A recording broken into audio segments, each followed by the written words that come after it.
اور اخلاص کو جانتا بھی نہیں. جو لوگ جانتے ہیں کہ اخلاص یہ ہے کہ آدمی کی نیت درست ہو، میں سمجھتا ہوں کہ وہ بھی اخلاص کو نہیں جانتا کہ اخلاص کی جگہ عمل کا اخلاص یہ نہیں ہے کہ آدمی کی آنکھ میں نیت درست ہو.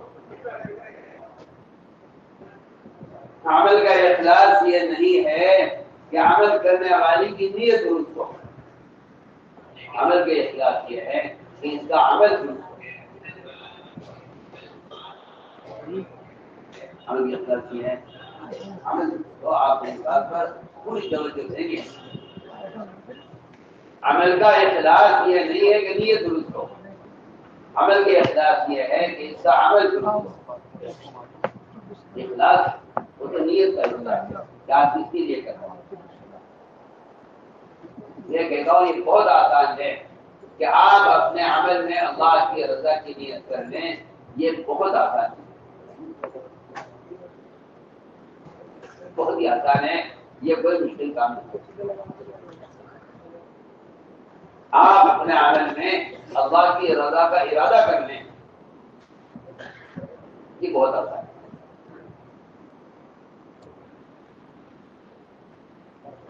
لوگ یہ سمجھتے ہیں کہ عمل میں اللہ کی رضا کا جذبہ یہ عمل کا اخلاص ہے. میں آپ سے کہنا چاہتا ہوں یہ عمل کا اخلاص نہیں ہے، یہ آپ کی نیت کا اخلاص ہے.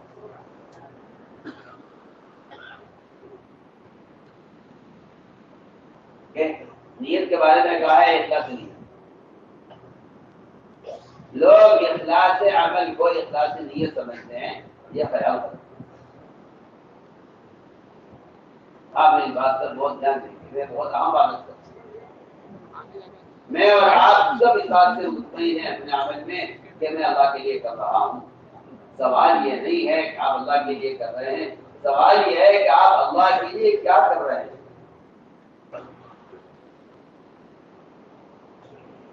اللہ کے لیے کیا کر رہے ہیں. اگر آپ کی نیت اچھی ہے جب بھی آپ کا عمل مردود ہو جائے گا، کیونکہ آپ کے پاس نیت سے اخلاص ہے، عمل کے اخلاص ہے. آپ میری بات پر پوری توجہ دیں. میں بہت بنیادی بات کرتا ہوں. آپ کے پاس نیت سے اخلاص ہے تو میری بات آپ یاد رکھنا، نیت کا اخلاص گناہ سے روکنے کے لیے کافی نہیں ہے جب تک عمل کا اخلاص ہو. جب تک عمل کا اخلاص، آپ میری بات پر بہت دھیان دیں گے. میں بہت بنیادی بات کرتا ہوں. لوگوں نے نیت کو عمل کا اخلاص سمجھا ہوا، اس لیے عام طور سے مسلمان عمل کے اخلاص سے غافل ہے. عام طور سے غافل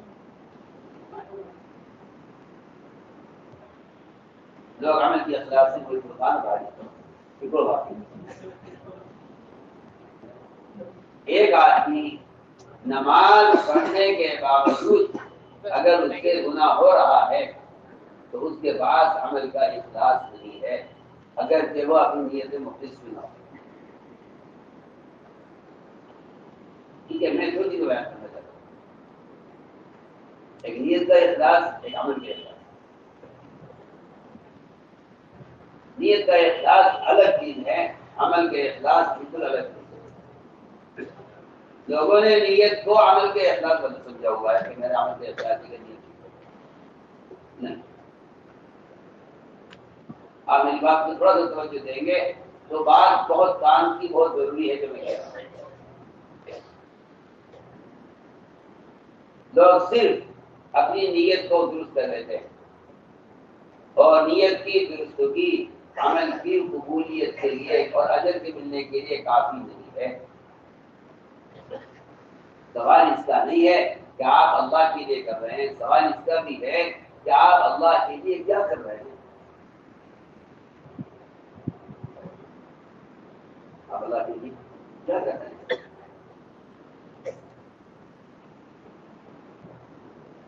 تو دو چیزیں بالکل الگ ہیں. نیت کا اخلاص عمل کا اخلاص، آپ اس کو توجہ سے نہیں ڈال سکتے۔ نیت کا اخلاص بہت آتا ہے، بہت ہی آتا ہے، کوئی کچھ نہیں کہا، لیکن عمل کا اخلاص ساری جتنی قیدیں ہیں احکام کی اور جو پابندی ہے طریقہ عمل کی، کیا نماز کا خشوع، نماز میں صفت احسان، اللہ کو دیکھ کے نماز پڑھنا، نماز کا منکر سے روکنا، نماز کا واقعہ قابل قبول ہونا، اس ساری موجودات کا تعلق وہ نماز سے ہے۔ نیت کا تعلق صرف اتنا ہے کہ آپ کا ارادہ اللہ کے رضا کا ہو۔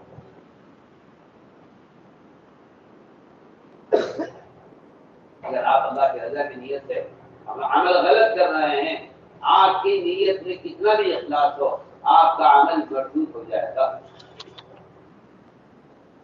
عمل کی قبولیت کے لیے جو شرط نیت کے اخلاص کی ہے، وہ شرط عمل کی اخلاص کی۔ یہ میں کہنا چاہتا ہوں، جو شرط نیت کے اخلاص کی ہے، وہ شرط عمل کی اخلاص کی ہے۔ میں آپ سے عرض کرتا ہوں، احکام تو اپنی جگہ ہیں، خود کلمہ لا الہ الا اللہ، اس کلمہ لا الہ الا اللہ کے زبان سے کہنے میں بھی دونوں چیزیں، ایک نیت کا اخلاص، ایک نیت کا اخلاص، اور ایک خود کلمہ لا الہ الا اللہ کا اخلاص۔ آپ میری بات پر توجہ،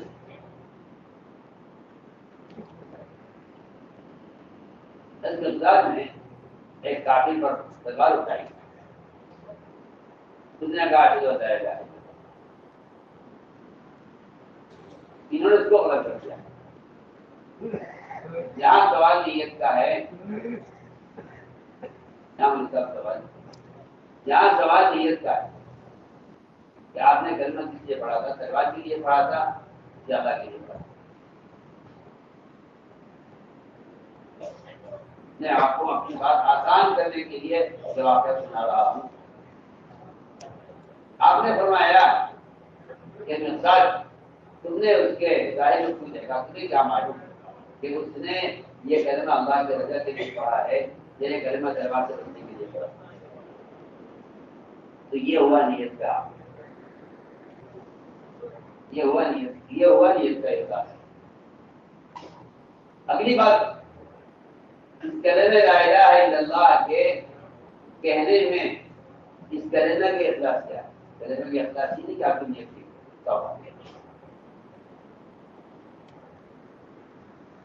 کلمہ کا اخلاص یہ نہیں کہ آپ کی نیت کی ہو۔ کلمہ کا اخلاص سے میں کہنا چاہتا ہوں حدیث کی روشنی میں، وہ یہ ہے کہ آیا یہ کلمہ لا الہ الا اللہ تمہیں حرام سے روک رہا ہے؟ صاحب ایسے آپ نے فرمایا کہ شخص لا الہ الا اللہ اخلاص کے ساتھ کہا وہ جنت میں داخل ہو گیا۔ صحابی نے سوال کیا کہ اس کا اخلاص کیا ہے تو بتائیے۔ آپ نے جواب نہیں فرمایا کہ کلمہ پڑھنے والے کی نیت ٹھیک ہونی چاہیے، آپ فرمایا اس کا اخلاص یہ ہے کہ یہ اپنے کلمہ پڑھنے والے کو حرام سے روکے۔ امام بخاری نے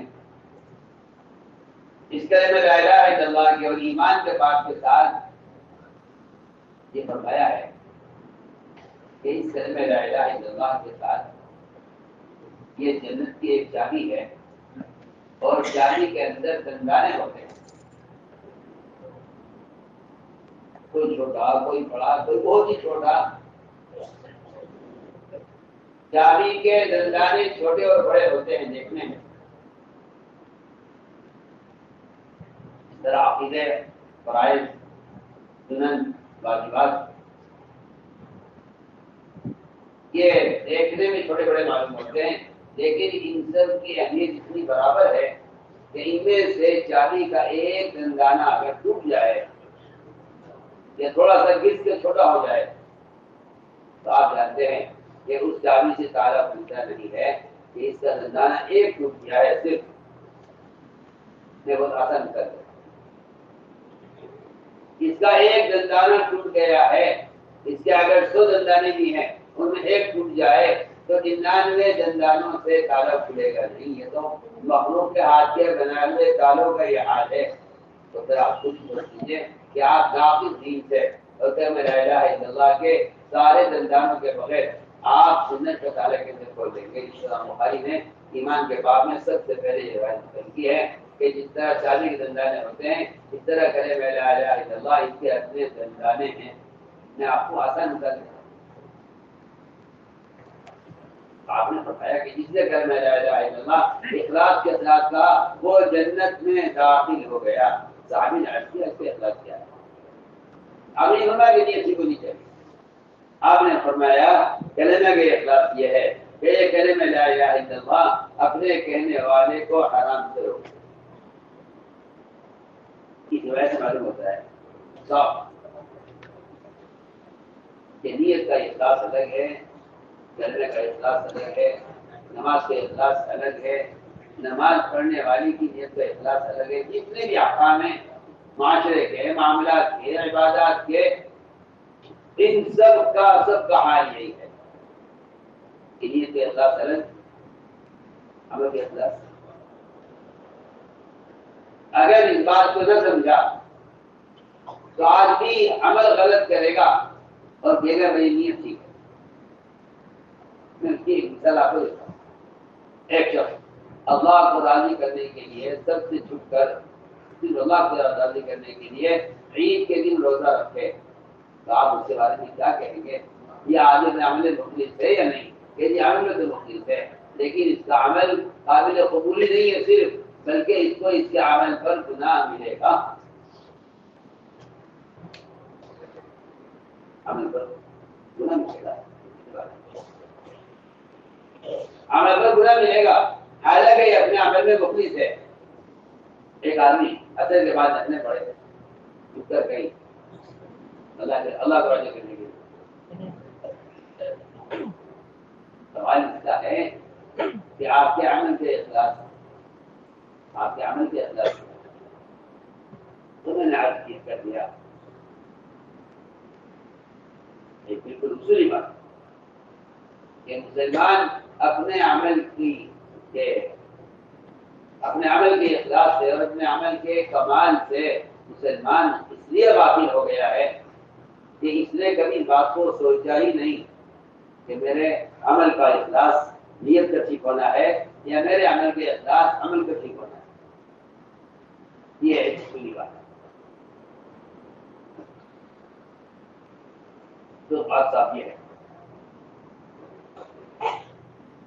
صاف بات یہ ہے کہ عمل کی قبولیت کے لیے نیت کا درست ہونا کافی ہے.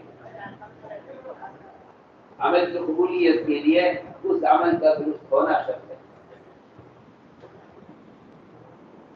تو میں کہ ہر عمل کا حال یہ ہے کہ اس عمل کا اخلاص روکے گا ہمیں حرام سے. صرف نیت کا درست ہونا حرام سے بچنے کے لیے کافی نہیں ہے، اس عمل کا اخلاص وہ ہمیں حرام سے بچائے گا. تو میں نے عرض کیا کہ اللہ کے خزانوں سے براہ راست فائدے اٹھانے کے لیے سب سے بنیادی عمل وہ نماز کا دیا گیا ہے.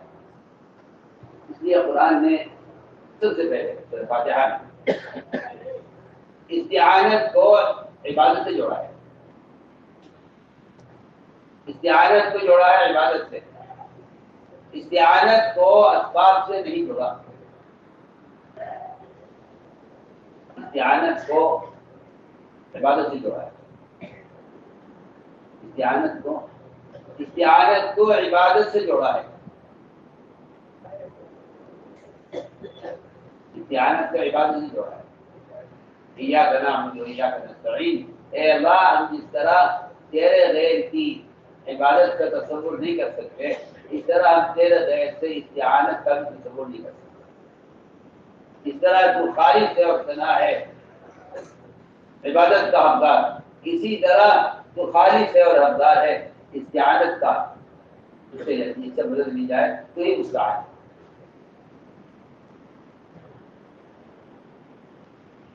لیکن عجیب بات یہ ہے کہ اللہ تعالیٰ نے اس کا تو حکم دیا قرآن میں کہ نماز کے ذریعے مدد کرو، لیکن عجیب بات یہ ہے کہ نماز سے پہلے صبر کا حکم دیا ہے. نماز سے پہلے صبر کا حکم دیا ہے. آپ میری بات پر توجہ دیں. نماز سے پہلے صبر کا حکم ہے. نماز سے پہلے صبر کا حکم ہے. لوگ اس صبر کے بارے میں اتنے ناواقف ہیں،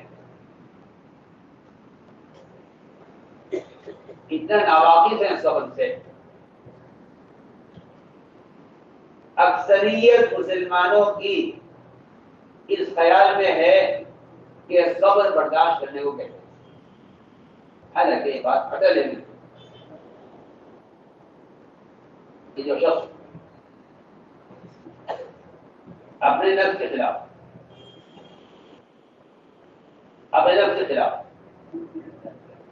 اور جو شخص فرائض کو ادا کرنے میں اور جو شخص اپنے آپ کو سنتوں میں اپنے نفس کو مجبور کرنے میں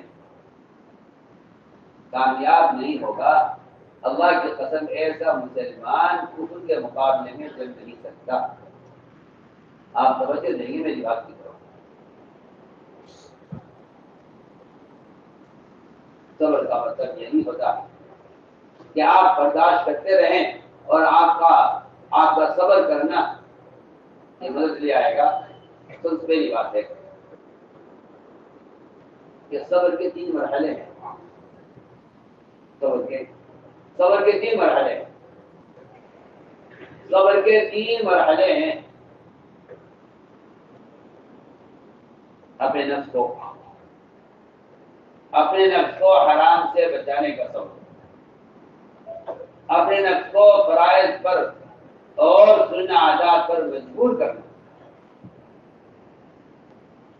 میں آپ سے قسم کھا کر کہتا ہوں، میں آپ سے قسم کھا کر کہتا ہوں کہ اگر کوئی مسلمان کسی سنت عادت کو اس پر چھوڑ دے کہ اگر اس کا دل چاہے تو اس پر عمل کرے، فرائض نہیں.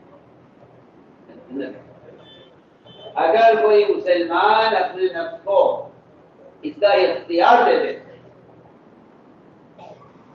کہ اگر تو چاہے تو اس سنت پر عمل کر لے، تو ایسے شخص نے اپنے نفس کو آزاد کر دیا ہے.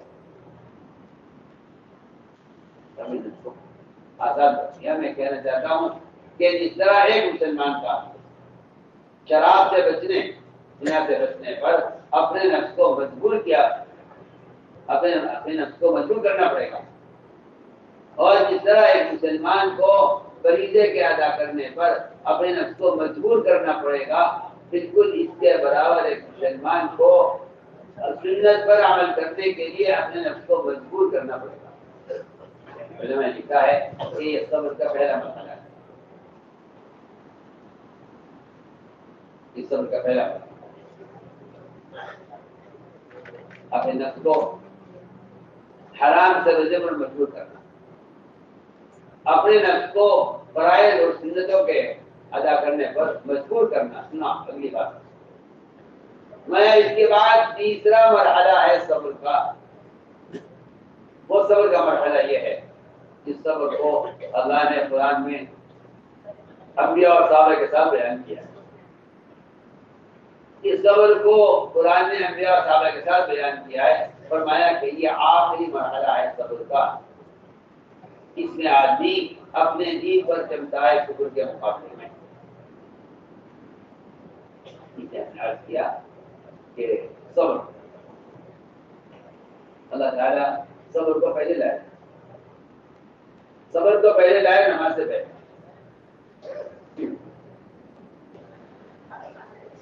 پہلے صبر پھر نماز.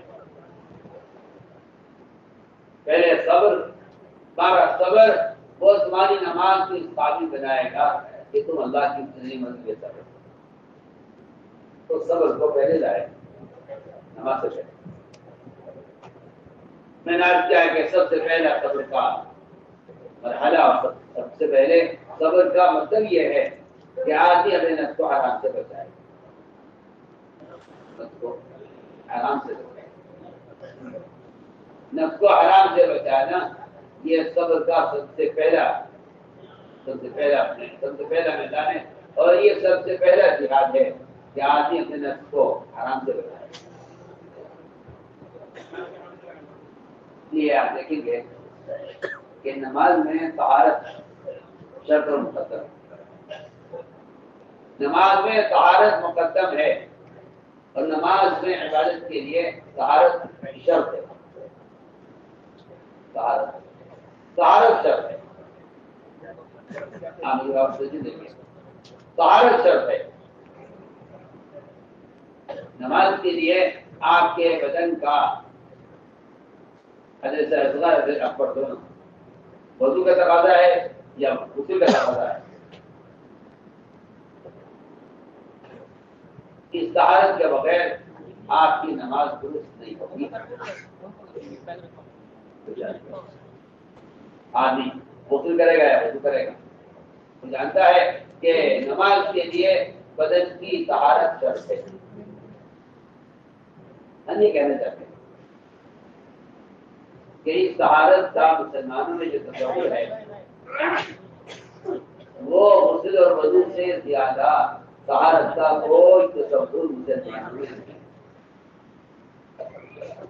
میں بہت کام کی بات آپ سے کر رہا ہوں اور انتہائی ضروری بات کر رہا ہوں. غسل وضو سے بڑھ کر مسلمان کے ذہن میں طہارت کا کوئی تصور نہیں ہے, کوئی تصور نہیں ہے. جبکہ میں یہ کرنا ہے کہ جو اہمیت عبادت کے لیے, جو اہمیت عبادت کے لیے بدن کے ظاہر کو پاک رکھنے کی ہے, اللہ کی قسم اتنی اہمیت اپنے بدن کے اندر کے حصے کو پاک رکھنے کی. آپ کے جسم کا ظاہر, آپ کی جسم کا باطن, اس کی حیثیت ایک ایسے کپڑے کی ہے جس کے دونوں جانب نجاست لگی ہوئی ہو. آپ کو دونوں طرف سے کپڑے کو صاف کرنا ہوگا. میں بتاتا نہیں یہ اہمیت بدن کے ظاہر کو پاک کرنے کی ہے نجاست سے عبادت سے ادا کرنے کے لیے. میں کہنا چاہتا ہوں یہ اہمیت بدن کے اندر کے خون کو پاک رکھنے کی ہے, دودھ سے اور غبن سے اور حرام چیزوں کے استعمال سے. لیکن مسلمان صرف ظاہری پاکی پر ہے, بدن کے اندر کے خون کو پاک رکھنے کی کوئی اہمیت اس زمانے میں نہیں رہی. جبکہ میں نے عرض کر دیا کہ آپ کا کپڑا ہے, چھوٹا کپڑا ہے, اس کپڑے پر دونوں طرف نجاست لگی ہوئی ہے تو آپ کو دونوں طرف سے اسے صاف کرنا ہوگا. ہم یاد کرنا چاہتے ہیں کہ جو اہمیت غسل و وضو کی ہے وہی اہمیت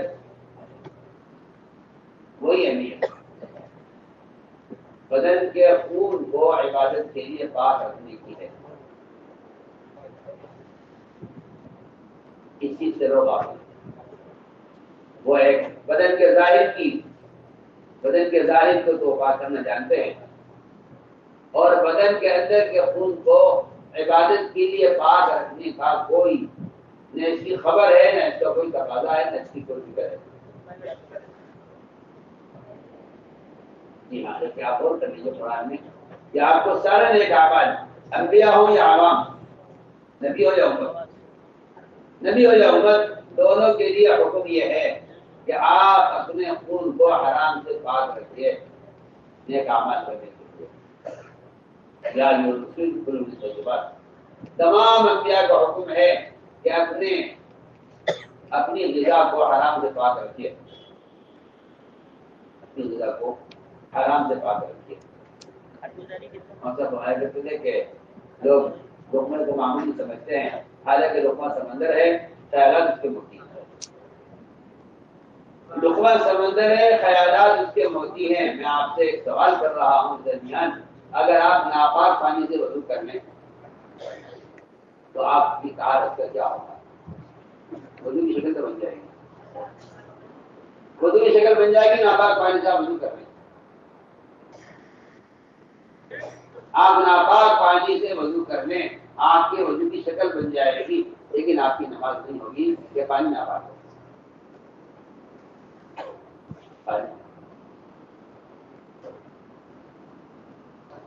پانی کے تین اوصاف ہوتے ہیں: رنگ، بو، مزہ.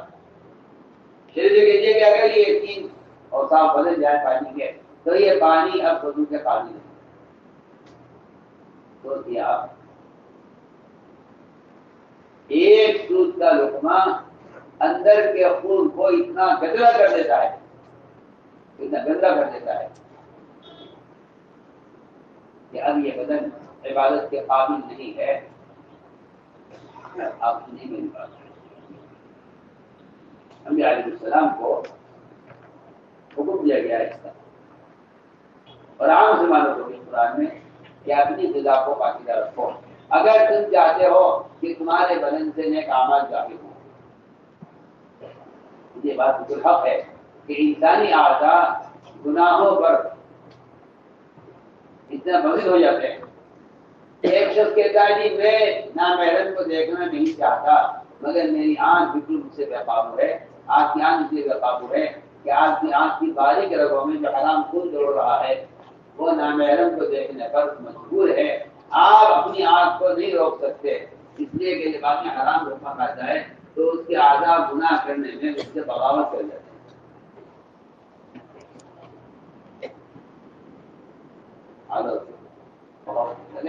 آپ نہ چاہنے کے باوجود آپ کے ہاتھ، آپ کی نگاہ، آپ کی شرمگاہ، یہ سب آپ سے بے قابو ہوں گے، کیونکہ ان کے اندر جو خون دوڑ رہا ہے وہ خون حرام کا دوڑ رہا ہے. یہ نازا کو حرام پر مجبور کر دے گا. آپ دینا چاہتے تھے، آپ نہیں چاہیں گے، آپ نہیں چاہیں گے ایسا ہو، مگر آپ کا خون مجبور کرے گا آپ کو اتنا پر، آپ کے اعلیٰ بغاوت کر دے گا. اس لیے آپ وہ کریں گے. قرآن اور حدیث میں بات واضح ملتی ہے بالکل کہ آدمی کو چاہیے کہ اپنے خون کو پاک رکھ کے حرام مانے، اپنے خون کو پاک رکھ کے حرام مال سے. جس طرح عبادت کے لیے اپنے بدن کے ظاہر کو پاک رکھنا چاہتا ہے، اس کو چاہیے کہ عبادت کے لیے اپنے بدن کے باطن کو بھی پاک رکھیں.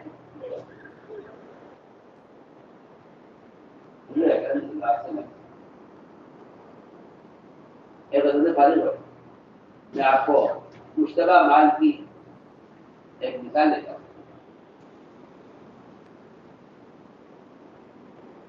مشتبہ مال کی مثال دیتا ہوں،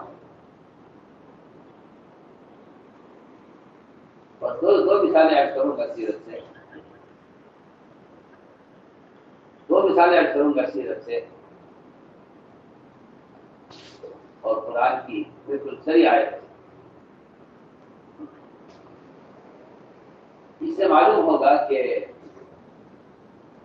مشتبہ مال یا کافر کا مال، اس سے مسلمان کے عقیدے پر اور مسلمان کے فرائض پر کیا اثر ہوتا ہے. میں ساری بات اس طرح کر رہا ہوں کہ صبر یہ ہے کہ آدمی اپنے آپ کو پہلے حرام سے بچائے. اس کی مثال کر آپ کے حاصل میں غزوے پانی ہو رہے، آپ کے چہرے پر بھوک کے بڑے صاف آثار تھے اور بھوک کی وجہ آپ کا چہرہ بہت سجایا ہوا تھا. تو ایک انصاری عورت نے آپ کے چہرے کو دیکھ کر یہ کہا کہ مجھے آپ کے چہرے میں فاقہ صاف نظر آ رہا ہے، میرا دل چاہتا ہے کہ آپ میری دعوت قبول کریں اور میں آپ کے لیے کھانے کا انتظام کروں. آپ نے اس انصاری عورت کی دعوت کو قبول کر دیا. کا مزاج یہ تھا کیونکہ کسی کے کھانے کی دعوت کو رد کر دینا کسی کے کھانے کی دعوت کو رد کر دینا تکبر کا تقاضا ہے. آپ سوچیے کسی کے کھانے کی دعوت کو رد کر دینا یہ تکبر کا تقاضا ہے تو دین کی دعوت کو رد کر دینا کتنا بڑا تکبر ہوگا. دھیان میں بات کیا ہے کہ اگر مجھے قرائے غمیم جو مدینہ منورہ سے بہت دور ہے اگر مجھے وہاں بلایا کسی نے کھانے پر تو میں اس کی دعوت کو قبول کروں گا. بعد نے کہا قرائے غمیم کا مطلب یہ نہیں ہے کہ وہ علاقے کی جگہ بلکہ قرائے غمیم کہتے ہیں ایسی ہڈی جس کے اوپر سے گوشت صاف کر لیا گیا ہو.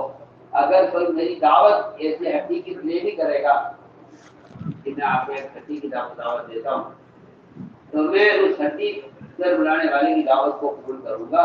اس ہڈی کے اوپر سے گوشت صاف کر لیا گیا ہو کھانے کی چیز نہیں ہے وہ لیکن میں اس کی دعوت کو بھی قبول کروں گا.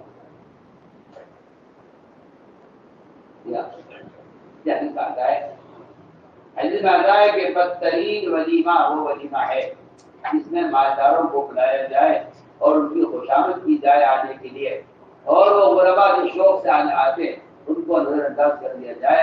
ایسا ولیمہ بدترین ولیمہ ہے. میں آپ کو درمیان میں مثال کر رہا ہوں. دعوت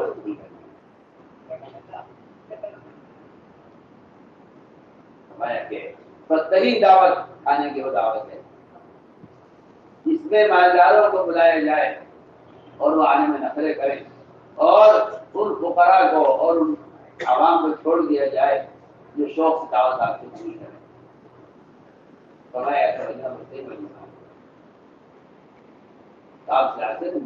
سوال یہ تھی کہ آپ نے فرمایا کہ اگر کوئی مجھے دعوت دے گا تو میں اس کی دعوت کو قبول کروں گا. آپ میں اس عورت کی دعوت کو آپ نے قبول کر دیا.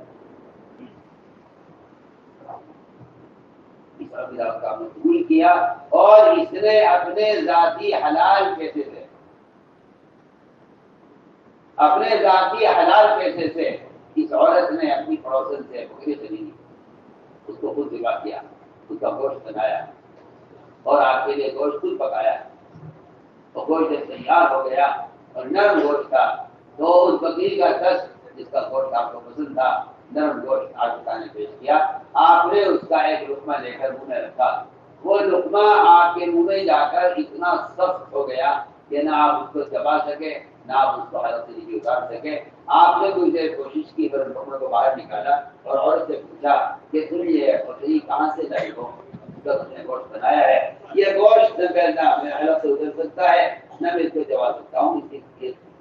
کہاں سے آیا ہے تو اپنے حلال پیسے سے آپ کے لیے خریدا ہے. خریدار یہ کہتا ہے اس زمانے کا خریدار یہ کہتا ہے کہ مجھے کیا معلوم کہ کون آدمی کیا بیچ رہا ہے میں نے تو حلال پیسے سے خریدا ہے. اب یہ بات بولنے دو.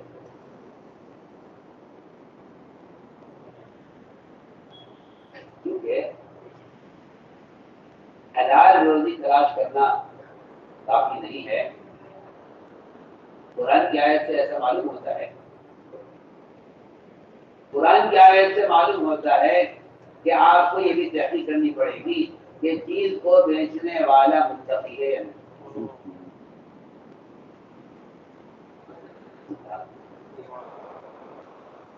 چیز تو بالکل پاکیزہ ہے حلال گوشت ہے.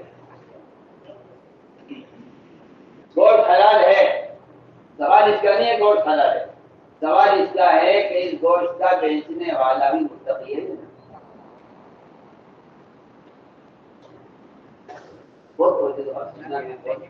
کام کی بات آپ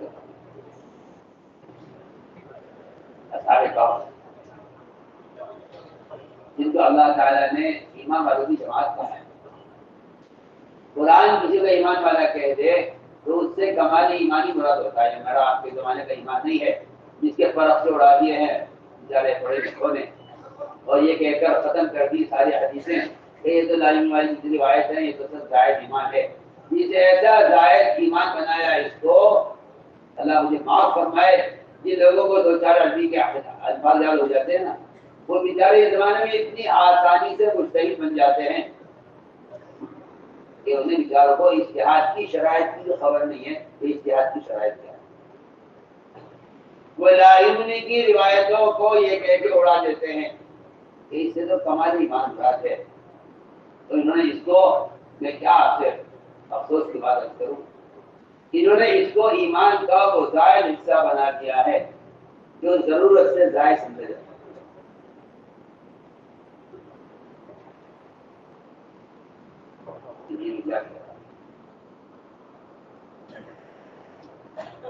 یہ حقیقت یہ ہے کہ قرآن نے جہاں بھی ایمان کو کہا ہے، قرآن ہمیشہ کمال ایمان کی بات کرتا ہے. قرآن ہمیشہ کمال ایمان کی بات کرتا ہے، اور قرآن نے قیامت تک آنے والے مسلمانوں کو ایمان صحابہ کی طرف آنے کا حکم دیا ہے. یہ نہیں کہا جس زمانے میں جیسا ایمان بنتا ہو کافی ہے، ایسا نہیں. سب کے لیے ایمان صحابہ سے تمہیں عرض کر رہا تھا کہ قرآن نے ایمان کو جہاں بیان کیا ہے وہاں کمال ایمان کو بیان کیا. قرآن نے اصحاب کہف کو ایمان والوں کی جماعت کہا ہے.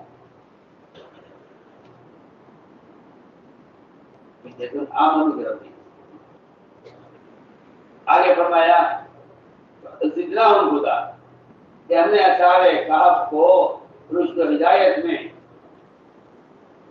اور اللہ تعالی کی معرفت میں ہم نے ان کو بہت آگے رکھا ہے. اور قرآن نے کہا کہ ہم نے ان کے دلوں کو ایسا جما دیا ہے آپ پر، اور مزید یہ ہے کہ اللہ نے اکرام کو اتنا کیا، اللہ نے اکرام اتنا کیا ان کا کہ سورج ان کے باہر سے راستہ کاٹ کر نکلتا ہے کہ ان سونے والوں کی نیند خراب نہ ہو. جب تک وہ سوتے رہے سورج ان کے باہر سے راستہ کاٹ کر نکلتا تھا کہ سورج کی شعاعیں ان کی نیند خراب نہ کرے. اور مستقل درندہ وہ ان کے دروازے پر تعینات ہے ان کی حفاظت کے لیے. اور اللہ نے روب کر ڈال دیا ہے کہ اے مخاطب اگر تو وہاں سے گزرے، اگر تو وہاں چلا جائے تو پیٹ پھیر کے وہاں سے بھاگے. روب خوف کی وجہ سے میں بات کر رہا ہوں کہ یہ سارے اللہ کی طرف سے ان کا احترام احترام کیا گیا ہے. اس سب کے باوجود وہاں یہ نہیں ہوا کہ آسمان سے اللہ تعالیٰ باہر میں کھانا اتارتے اور ان کو اللہ تعالیٰ بغیر کسی کوشش کے ان تک پہنچا دیتے جیسا آج کل خیال لوگوں کا، جیسا آج کل لوگوں کا خیال یہ ہے کہ ایمان کا ایک ایسا بھی درجہ ہے جس میں آدمی ایمان کی وجہ سے اسباب سے فارغ ہو جاتا ہے. مجھے ایسا ایمان کا کوئی درجہ، کوئی ثبوت، کوئی دلیل کہیں ملی نہیں تلاش کرنے سے بھی کہ ایمان کا کوئی ایسا بھی درجہ ہوتا ہے جہاں پہنچ کر مومن اسباب سے فارغ ہو جاتا ہے. ایسا ایمان کا نہ کوئی درجہ ہے، نہ یہ ایمان کی علامت ہے، نہ یہ ایمان کا تقاضا ہے. یہ ایک خیال اور تصور ہے کہ ایسا بھی ایمان ہونا چاہیے یا ہوتا ہوگا کسی کا جو ایمان اس کو سبب سے فارغ کر دے. اگر خدا کی قسم ایسا ایمان ہوتا تو محمد صلی اللہ علیہ وسلم اور انبیاء اس کے زیادہ محمد صلی اللہ علیہ وسلم انبیاء ایسے ایمان کے زیادہ حقدار تھے جو ایمان مومن کو سبب کے استعمال اختیار کرنے سے فارغ کر دے. مجھے ایسے ایمان کی نہ کوئی دلیل کے لیے نہ ایسا ایمان کا کوئی درجہ ملا ہے. اس درجے کا ایمان ہے کہ جو آج کو اسباب حفاظت کرتے ہیں. میں آپ کو دنیا کی بات ان سارے اللہ تعالی کی طرف سے اکرام، سورج کعبے ہے ادھر، درندہ کعبے ہے ادھر، اس سب کے باوجود انہوں نے اپنے ایک آدمی کو اپنے پاس سے سب نے پیسے دے کر بھیجا اور کہا کہ جاؤ جا کر تلاش کرو، جا کر شہر میں تلاش کرو کہ سب سے زیادہ متقی آدمی کون ہے. متقی آدمی سب سے متقی تاجر کون ہے بازار میں؟ کھانا بیچنے والا کا کام تلاش کرنا کہ سب سے زیادہ متقی بیچنے والا کون؟ آپ کے لوگ یہ کہتے نہیں کرتے کہ جو چیز بک رہی ہے وہ کیا حلال ہے حرام ہے. بیچنے والا متقی ہو یہ تو تصور سے بھی باہر لوگوں کے.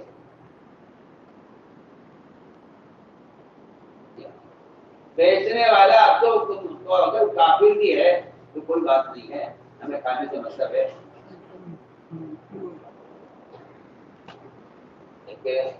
صاف ہے تفسیر آپ کا کام کہ وہ تحقیق کرے کہ بائیں متقی ہو, کھانا بیچنے والا متقی ہو اور کھانا باقی کا ہو. میں نے ساری بات سے عرض کی ہے کہ انبیاء کو اور ایمان والوں کو سب سے پہلے یہ سوال ہوتا ہے کہ کھانا کہاں سے آیا. بات سے حالت سے رکھا نہیں کرا آدمی سے نکال کر پوچھا عورت سے, انصاری عورت سے کہ تم کھانا کہاں سے لائے. اس جگہ ہی میں نے اپنی پڑوسن سے آپ کے لیے بکری خریدی ہے. نہ کہ جاؤ پڑوسی کے پاس اور جا کر پوچھو کہ اس نے یہ بکری اپنے شوہر کی اجازت سے اس کی رضا سے بیچی ہے یا اس نے یہ بکری اصل بیچی ہے. وہ کئی جانوں سے پوچھا, اس نے کہا کہ ہاں بہن بات یہ ہے کہ میرا شوہر اس کو گھر میں تھا نہیں اور میں نے اس کی قیمت جو لگائی ہے وہ قیمت کب لگائی ہے. میں نے شوہر واپس آیا, اس نے مجھ سے پوچھا بکری کہاں ہے, میں نے کہا میں نے اس قیمت سے بیچ دیا ہے. اس نے کہا تم نے غلط بیچا ہے, اس کی قیمت تو اس سے زیادہ تھی, لہذا وہ بکری جو شوہر کی رضا کے بغیر بکی ہے اس بکری کے گوشت کا رقبہ آپ کے حق سے نہیں.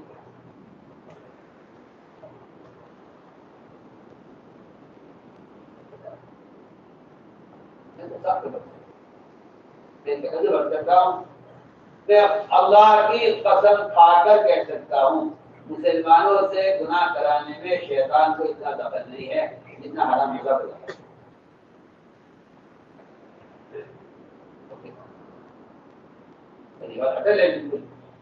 کہ مسلمان حلال روزی کے حاصل کرنے پر وہ مال خرچ نہیں کرتا جو مال یہود و نصارہ مسلمان کو حرام کھلانے پر خرچ کرتا. صاف کہا تھا مشرک, ایک مشرک بادشاہ نے صاف کہا کہ میں اپنا آدھا خزانہ ان صحابہ کی جماعت کو کھلا کر دیکھوں گا کہ یہ گھر میں لا الہ الا اللہ والے ہیں, یہ ساحل اور شعبہ باز ہیں جن کے کلمہ پڑھنے سے میرا بالا خانہ ہل رہا ہے. میں ان کو مال کھلا کر دیکھوں گا اور مجھے صاف معلوم ہو جائے گا کہ میرا مال ان کے اندر سے ان کو اتنا کھوکھلا کر دے گا.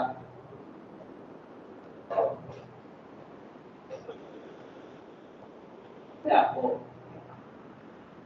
بہت بنیادی مثال دے رہا ہوں حالت کی.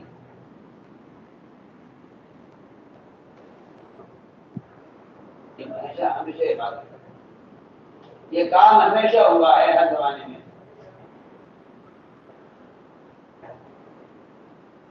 ایمان والوں کو ان کے دشمن شہر سے زیادہ انہیں حرام غذا کھلانے کی کوشش کرتے ہیں, کیونکہ دے کر تو مار دیں گے, اس کو فائدہ نہیں ہے. وہ تو انہیں حرام غذا کھلا کر میں کیا آپ سے عرض کروں, کفر مسلمان پر اپنی لگام لگا دیتا ہے.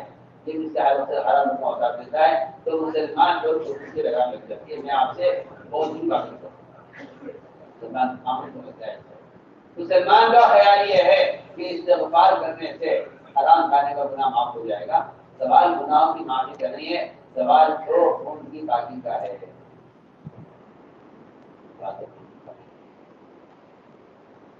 سوال ان کی پاکی کا ہے. ٹھیک ہے, انسان کا بدن عمل کا برتن ہے.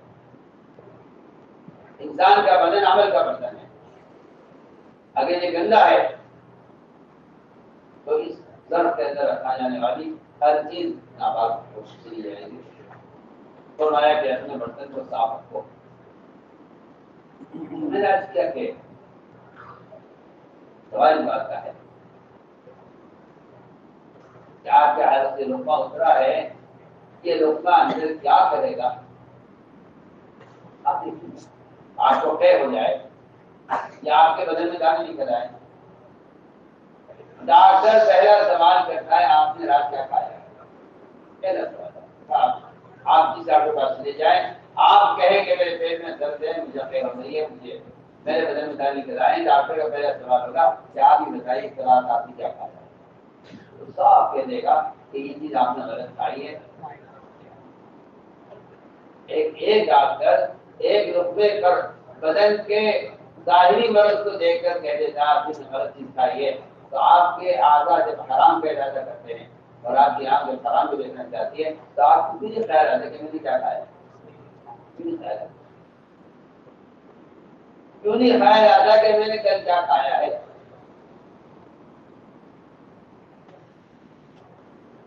ٹھیک ہے، اصولی بات ہے. یہ آدمی اس میں تقویٰ ہوتا ہے، جس کے دل میں تقویٰ ہوتا ہے اس کا معدہ حرام کو قبول نہیں کرتا. تو اللہ نے معاف فرمائے جن کے دل میں تقویٰ ختم ہو جاتا ہے حرام میں ختم ہو جاتا ہے. ورنہ لا یا کوئی کام کے لا تقی، اس کا مطلب یہ روایت کیا بنتا ہے کہ آدمی غذا اتنی پاکیزہ ہو کہ جو مستقل کو بھی ہضم ہو جائے. اس کا ٹکڑا ہے جو میں نے عرض کیا ہے لا یا کوئی کام کے لا تقی، کہ جو آدمی تیرا کھانا کھائے وہ مستقل ہو جائے، تیری غذا اتنی حرام نہیں کرے. جس آدمی نے غلطی سے اپنی زکات اندھیرے میں ایک زانیہ کو دے دی اور اس مالدار نے اپنی زکات غلطی سے اندھیرے میں ایک چور کو دے دی تھی. جس آدمی نے غلطی سے اپنی زکات کی رقم ایک اندھیرے میں ایک مالدار کو دے دی، اس زکات کے مال نے ان چیزوں کی اصلاح کر دی. اس نے زنا سے توبہ کر لی، اس نے چوری سے توبہ کر لی، اور اس مالدار کو جب زکات کا مال دیا گیا تو اس نے خود ہر سال زکات دینے کا فیصلہ کر لیا کہ دیکھ کے خود زکات نہیں دیتا حالانکہ مجھے زکات دی جا رہی.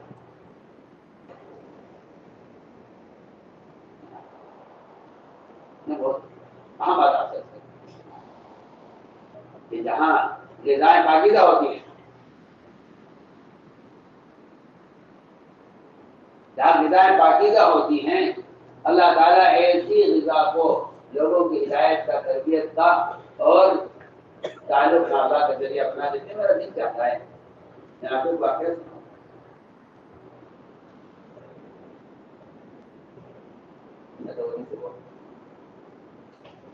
ایک مالداروں کا حال یہ ہے،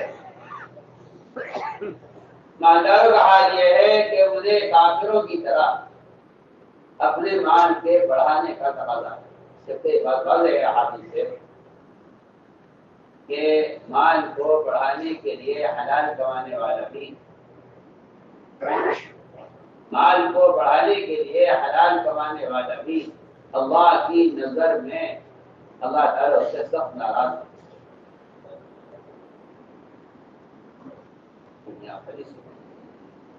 ایک شخص حلال کماتا ہے بغیر جھوٹ کے، بغیر سود کے، بغیر غبن کے، بغیر کوئی نماز ضائع کیے ہوئے، لیکن اس حلال کمانے والے کی نیت مالدار بننے کی ہے.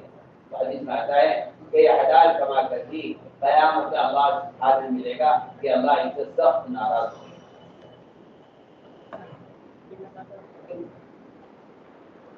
حلال کما رہا، نماز کے ساتھ کما رہا، کسی کو دھوکہ نہیں دے رہا، کسی کا حق نہیں مانگ رہا، کیا وجہ کیا ہے اللہ کی ناراضگی کی؟ ناراضگی کی وجہ یہ ہے کہ آپ کا ارادہ اس سے مالدار بننے کا ہے. مال کی کثرت کی تمنا اللہ کیا کتنی معلوم ہے کہ حلال کمانے والا نے صحیح بات کو غور کرنے کا کہ حلال کمانے والے سے اللہ قیامت میں ناراض ہوں گے کیونکہ اس کا ارادہ مالدار بننے کا ہے.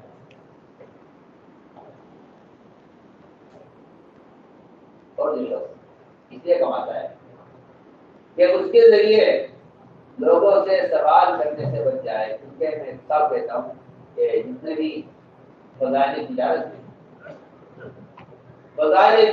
میں کہیں کوئی ثابت نہیں کر سکتا کہ فضائل تجارت مالدار بننے کے لیے ہو، ثابت نہیں کر سکتا۔ لیکن مالدار ہونا ایک کافی قسمت ہے۔ اللہ دار فی الآخرہ، جس کا آخرت میں کوئی دار نہیں ہے وہ دنیا میں مالدار بننا چاہتا ہے۔ وہ دنیا میں مالدار بننا چاہتا ہے۔ اللہ دار فی الآخرہ، جس کا آخرت میں کوئی دار نہیں ہے وہ دنیا میں مالدار بننا چاہتا ہے۔ فرمایا کہ ایک شخص اپنی اور اپنے گھر والوں کی ضرورت کے لیے حلال کماتا ہے۔ اسی حدیث کا اگلا حصہ یہ ہے کہ جو آدمی اپنے اور اپنے گھر والوں کی ضرورت کے لیے کماتا ہے تو اللہ سے اس حال میں ملے گا کہ اس کا چہرہ چاند کی طرح چمک رہا ہوگا۔ یہ صاف روایت ہے۔ اس نے یہ نہیں فرمایا کہ جو آدمی حرام کمائے گا یا سود کھائے گا اس سے اللہ سے ناراض کر سکتے ہیں۔ یہ وجہ ہے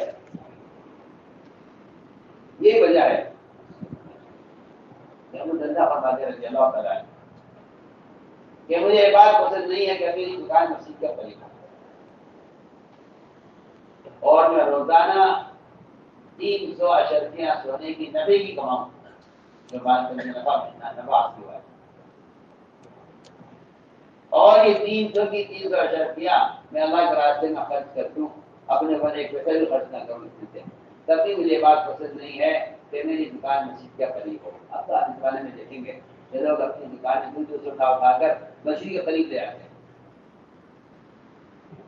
جبکہ مزیدار بات یہ ہے کہ حدیث نے فرمایا کہ اپنے گھروں کو مسجد سے دور رکھو،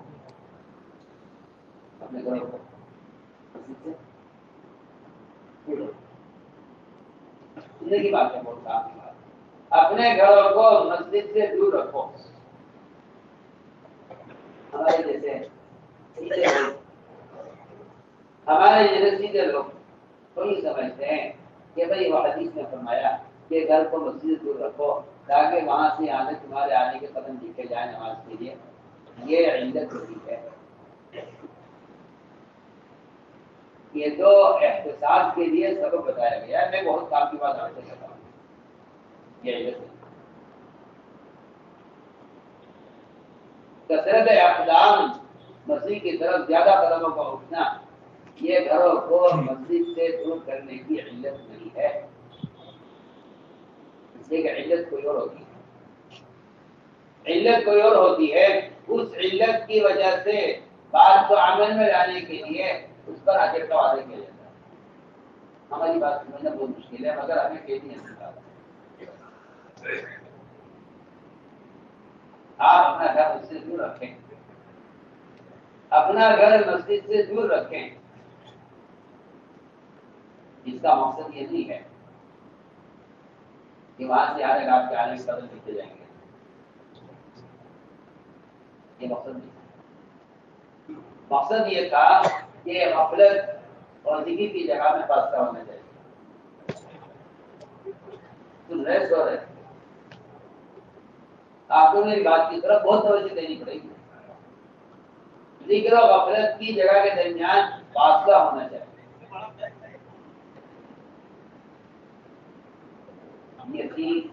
یہ تھا اصل مقصد، گھروں کو مسجد سے دور بنانے کا۔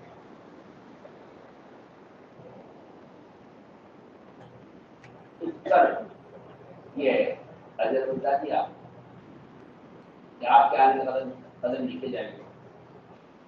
اصل مقصد یہ تھا، اصل مقصد تھا ذکر اور غفلت کے درمیان فاصلہ کرنا، تاکہ گھر کی غفلت کی ظلمتیں وہ مسجد کے ذکر کے ماحول سے دور رہیں۔ ہم آپ بہت بنیادی عبادت کرتے ہیں، اب آپ اندازہ کر لیجیے بازار کی غفلت اور بازار کی بے دینی اور بازار کے گندے ماحول کا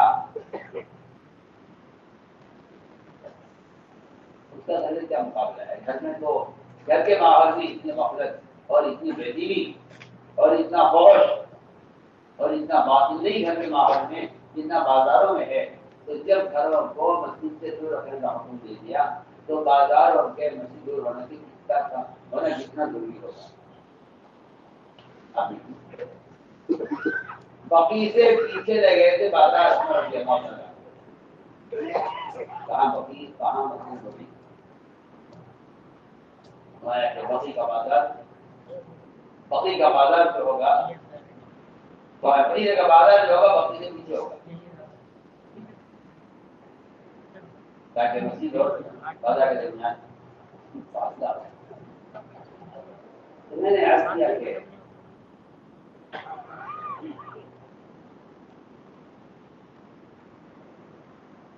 مالدار بننے کے لیے کمانا اس میں ختم کرنا. ایک آدمی بغیر سود کے بغیر جھوٹ کے بغیر غبن کے بغیر دھوکے کے بغیر نماز چھوڑے ہوئے بغیر کسی کا ہاتھ مارے ہوئے اگر مالدار بننے کے لیے حلال کماتا ہے تو اللہ اسے حال نہیں ملے گا. اللہ اسے سب نوازے گا. اور اگر اس لیے کماتا ہے کہ وہ اور اس کے گھر والے وہ ان کی ضرورت پوری ہو جائے. اس لیے میں کہا کرتا ہوں کہ تجارت کے فضائل تجارت کرنے کے لیے نہیں ہے. تجارت کے فضائل سوال سے بچنے کے لیے ہیں. جس طرح لباس کے فضائل ہیں اس طرح لباس کے فضائل ہے کہ آپ ننگے نہ رہیں. ننگا رہنا حرام ہے. ننگا رہنا حرام ہے. جو لوگ پینٹ پہنتے ہیں وہ ننگے پھرتے ہیں. اس میں کوئی دو رائے نہیں. آپ جسے چاہیں آپ جھوٹی تعمیرات کریں کیونکہ آپ کو یہود و نصارہ کے طریقوں سے ایسی محبت ہو چکی ہے کہ آپ کے پاس سوائے تعمیر کرنے کے کوئی راستہ نہیں. آپ کے پاس کوئی راستہ نہیں. آپ کے پاس آپ تعمیریں کر کے کسی طرح حرام کو حلال کرنے کی کوشش میں لگے ہوئے ہیں.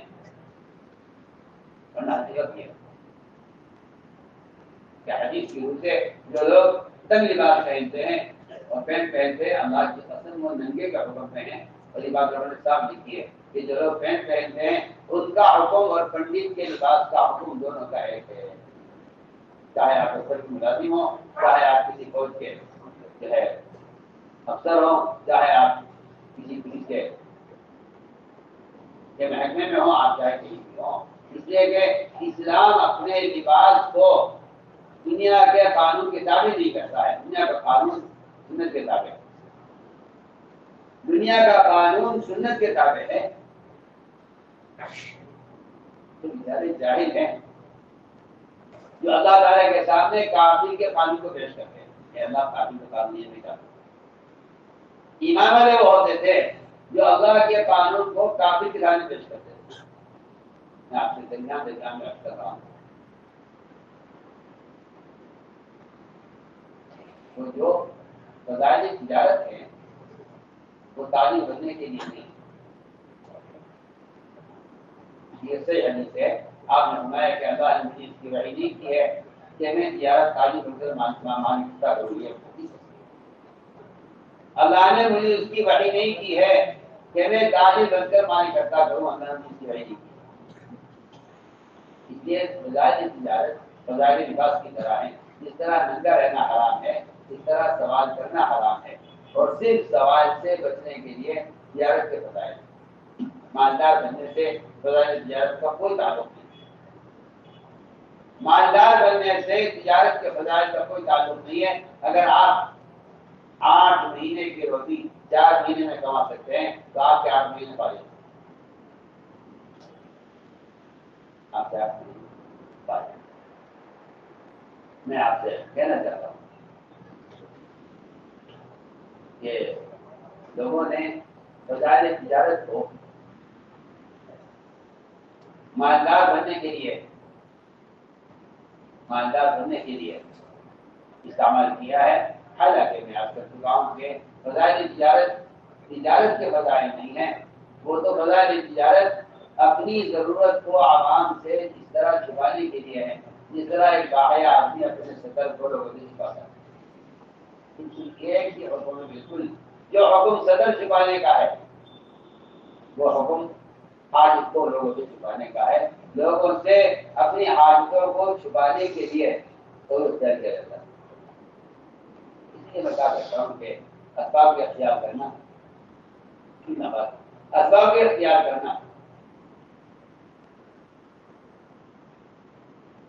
اسباب کا اختیار کرنا وہ مخلوق سے اپنی عادت کو چھپانے کے لیے لوگ سمجھتے ہیں تجارت ہے ملازمت ہے یہ مخلوق سے فائدہ اٹھانے کے لیے نہیں.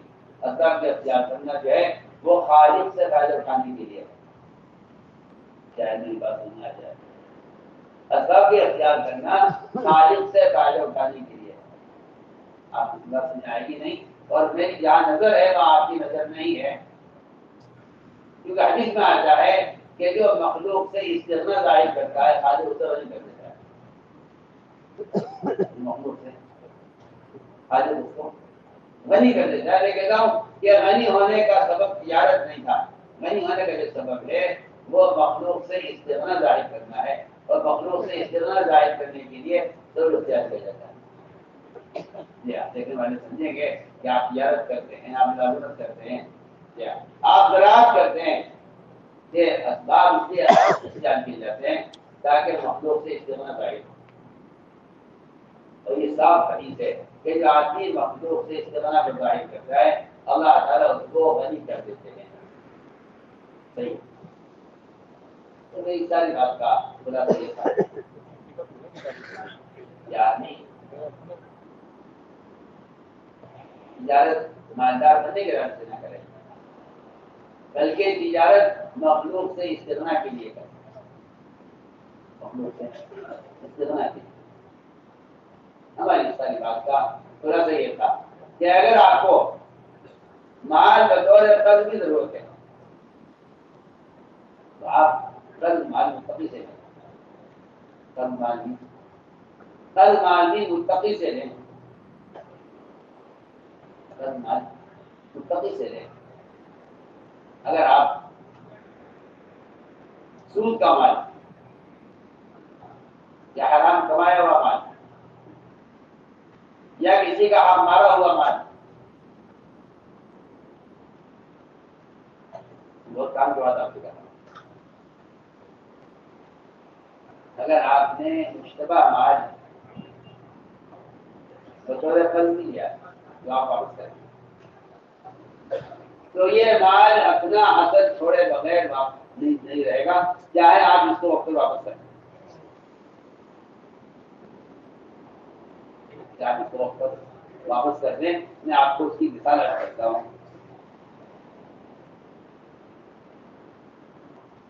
بنی اسرائیل کے یہاں ایک شادی تھی. شادی کے لیے مال کی ضرورت ہے. بنی اسرائیل کے یہاں شادی تھی. شادی کے لیے مال کی ضرورت پیش آئی. عام طور سے لوگ کہتے ہیں کہ وہ بہن کی شادی ہے اس وقت ضرورت ہے مال کی. اور آپ کو معلوم ہے کہ ہماری جو ہے دکان بکنے والی ہے ٹکڑا بکنے والا ہے. ہم انشاءاللہ 4 مہینے 6 مہینے میں آپ کو قرضہ ادا کر دیں گے. اس وقت آپ قرضہ دے دیجیے. بیٹی کی شادی ہو جائے وہ قرضہ ہوگا میں 6 مہینے میں 4 مہینے ادا کر دوں گا. یہ عام طور سے لوگ ایسی تقریبات پر قرض مان لے دیتے ہیں. میں کچھ کہہ رہا ہوں ایسے مواقع پر لوگ اچانک پیش آنے والی ضرورت میں قرض دے دیتے ہیں اور واپس بھی کر دیتے ہیں. ایسا ہی بنی اسرائیل کے زمانے میں ہوا کہ بنی اسرائیل میں ایک شادی تھی. اس شادی کے لیے انہیں مال کی ضرورت پیش آئی. صحیح بات ہے کہ ہر زمانے میں مال اسباب کی بہتات ہمیشہ کافروں کے پاس رہی. ہمیشہ مال اسباب کی بہتات کافر کے پاس رہی ہے. آپ یاد کرتا ہوں کہ جو صحابہ اسلام لانے سے پہلے مالدار تھے وہ کلمہ پڑھتے ہی فقیر ہو گئے. کلمہ پڑھتے اکثریت ان کی ملے گی. آپ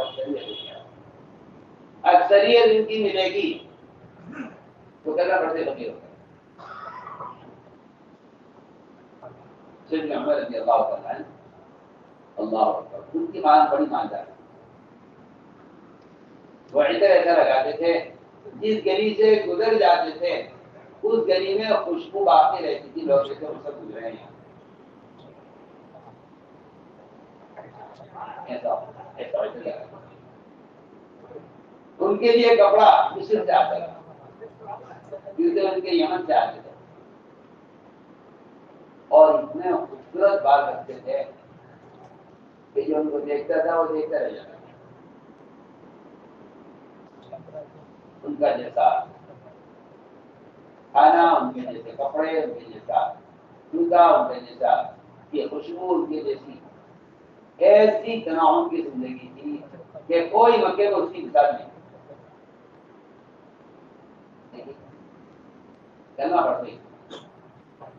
پڑھتے ہی جو حالات بگڑے ہیں آپ نے انسان سے دیکھا تو سب اپنی سطر کو چھپانے کے لیے ایک بکرے کی ٹوپی کی کھال وہ اپنی سطر پر باندھے ہوئے تھے رسی سے کہ سطر راہی تھا. یہ مسلمان ہے ان کے جیسا کپڑا مکے میں کسی کی ہمت نہیں تھی کہ اتنا قیمتی کپڑا پہن لے دوسرے میں پہن. سمجھتے ہیں کہ دین آئے گا تو پھر مال آئے گا برکت عالم کی دنیا. وہاں کلمہ پڑھتے ہی سارا گھاٹ گھاٹ ختم ہو گیا. آپ کی آنکھوں میں آنسو آ گئے دیکھیں یہ مصعب ہے کہ جس جیسا کپڑا بالکل پہن نہیں سکتا تھا آج مصعب اپنی صدر کو چھپانے کے لیے ایک بکری کی کھال باندھ کر آ رہے ہیں. آپ کو دیکھ کر آنکھوں میں آنسو آ گئے. میں نے کہا کہ یہ ہمیشہ کا دستور رہا ہے کہ مال اسباب کی محتاج کافر کے پاس نہیں. رضی اللہ عنہ نے آپ سے اس بات کا تذکرہ کیا تھا. چلے کیا بات ہے یہ کفار کو نہروں میں باغات میں اور ریشم و دیوار کے بستروں میں اور آپ اللہ کے نبی ہوتے ہوئے آپ کا بدن کا اکثر حصہ زمین پر ہے اور آپ کے کمر کے نیچے ایسی اتنا موٹا بوریا پڑا ہوا ہے جس کے اشارات آپ کی جسم پر ہیں اور گھر میں کوئی سامان نہیں دیکھ رہا ہوں. اب تو آپ اٹھ کر بیٹھ گئے. اکبر کا پونا بغل میں لایا میں سب کام کے بیٹھے تو اسے دھوکے میں اللہ تعالیٰ یہ سب کچھ ان کو دینے والے ہیں دنیا میں جس کا آخرت میں کوئی حصہ نہیں. یہ مزاج بنایا تھا مسلمان کا تاکہ یہ کافر کی دنیا کی نہ تمنا کرے نہ کافر کی دنیا سے متاثر ہو. لیکن اس زمانے مسلمان کو بیچارہ سب کا کہنا یہ ہے کہ واہ واہ جو چیز کو ملی ہے وہ کاش ہمیں ملتی. آج بھی مسلمان قانون کا حشر دیکھ کر بھی آج بھی مسلمان باطل کے مال کی تمنا کرتا ہے. آج بھی اور یہ بات یاد رکھنا کہ کفر کی ہدایت کی تمنا اور اس کی مالیت کی تمنا ایک مومن کے دل میں جمع نہیں ہوتی. کافر کی ہدایت کی تمنا اور اس کے مال کی تمنا یہ دو تمنائیں اتنی متضاد ہیں کہ یہ ایک مومن کے دل میں جمع نہیں ہوتی. میں نے عرض کیا کہ بنی اسرائیل کے پاس آن تھا نہیں ان کے ساتھ کوئی خبر بات ہوا سمجھو ہے دوسرے کی انہوں نے کشتیوں سے بات دیا شادی کے لیے تو کہتے ہمارا شادی ہے ہمیں کچھ سونا دیجیے. سونا نمکی وقت کے زمانے میں وہ سونا لیا اور شادی ہو گئی اور خیال یہ تھا کہ شادی کے بعد یہ قرض اتار دیں گے. وہ سونا جو واپس کرنا تھا وہ ابھی واپس کیا نہیں تھا کہ اس درمیان فرعون اپنے رشتے دار تک ہو گیا. جس زمان لیا تھا وہ ختم ہو گیا. اللہ ہلاک ہو گیا. اللہ کا عذاب آ گیا ان پر. اللہ نے ان کو ہلاک کر دیا مگر یہ سونا رہ گیا بنی اسرائیل کے پاس. اب دیکھیے اس دیے ہوئے قرض کا کیا اثر ہوا اور اس کی نحوست کہاں تک پہنچی. سامری نے اس سونے کو جمع کیا. اس سونے کو سامری نے جمع کیا. اس سونے کو سامری نے جمع کیا اور جمع کر کے اس کا بچڑا بنایا اور بنی اسرائیل کو یہ کہہ کر پیش کیا آزا الہکم و الہ موسیٰ فنسی کہ جو بھی ہے معبود تمہارا بھی اور تمہارا ہی مستقام بھی ہے. اکثر بنی اسرائیل اس بچڑے کی پوجا پر جمع ہو یہ ہے وہ مال مستعار جو واپس کرنے کے لیے لیا گیا تھا. اس بار مستعار میں اس قرض مال نے اس ادار مال نے سارے بنی اسرائیل کو بچڑے کی پوجا پر جمع کر دیا. اتنا بڑا اتنی بڑی گمراہی کا سبب بنا ہے وہ مال جو مال کرسیوں سے لیا تھا واپس کرنے کی. اس ساری بات کا اصل مقصد یہ تھا مسلمان سب سے پہلے اپنی غذا پر غور کرے, اپنی غذا پر غور کرے, سب سے پہلے غذا پر غور کرے. میں نے عرض کیا کہ نماز سے پہلے طہارت ہے, نماز سے پہلے تو طہارت ہے. تو طہارت کا یہی مطلب ہے کہ آدمی جتنا اپنے بدن کے ظاہر کو پاک رکھے اتنا اپنے بدن کے خون کو پاک رکھے. تو اس لیے تو یہ ہوتا ہے کو ایک لقمہ بھوک کی شدت میں ان کو غلامی کھلا دیا, بس لاتے کھا چلائے. گاڑی میں کہانت کی آمدنی ہے کاہن تھا رضی اللہ تعالیٰ نے اس لقمے کو پانی پی کر اپنے معدے کو اس طرح دھویا ہے جس طرح کوئی آدمی اپنے برتن میں دھویا کرتا ہے. میں کہتا ہوں کہ وہ کہہ نہیں کر رہے تھے صرف, بلکہ وہ اس لقمے کے اثر کو اپنے معدے میں سے دھو کر صاف کرنا چاہتے تھے. تو فرماتے تھے کہ جو لقمہ حرام آج سے تیار ہوا ہے جہنم کی آگ اس کی زیادہ حمدار ہے. میں نے عرض کیا کہ اگر باقی طہارت مکمل ہو تو پھر عبادت کا کمال ہے. اس لیے فرمایا کہ نماز کا ایک خاصیت ہے کہ نماز اپنے پڑھنے والے کو منکرات سے روک دے. اس لیے بات بالکل واضح ہے, یہ بات بالکل واضح ہے کہ مسلمان کے جس عادت سے جو بھی گناہ ہو, آنکھ سے ہو, کان سے ہو, پیر سے ہو, وہ یہ دیکھ لے کہ اس کے اعضاء نماز میں بات جو تم چلے ایسے جواز کے دائرے میں پھنسے ہوئے ہیں. اگر آپ کسی مفتی سے پوچھیں کہ میری نماز میں صرف دیکھ لیا سامنے, میں نماز کو کیا ہو, بالکل کوئی گھبرانے کی بات نہیں ہے, تمہاری نماز بالکل ہو گئی ہے اور کوئی بھی نہیں کہہ سکتا کہ تمہاری نماز نہیں ہوئی, تمہاری نماز ہو گئی. اگر وہ صاحب میں نے نماز میں گردن دیکھ لیا ہے, سر نہیں گھمایا میں نے, سینہ نہیں گھمایا میں نے اپنے ملے سے, مگر میں نے نظر گھمائی ہے نماز میں نماز کی کیا ہوگا. کہتے کوئی گھبرانے کی بات نہیں, آپ کی نماز بالکل درست ہے, آپ کی نماز صحیح ہو گئی ہے. آپ کو کیا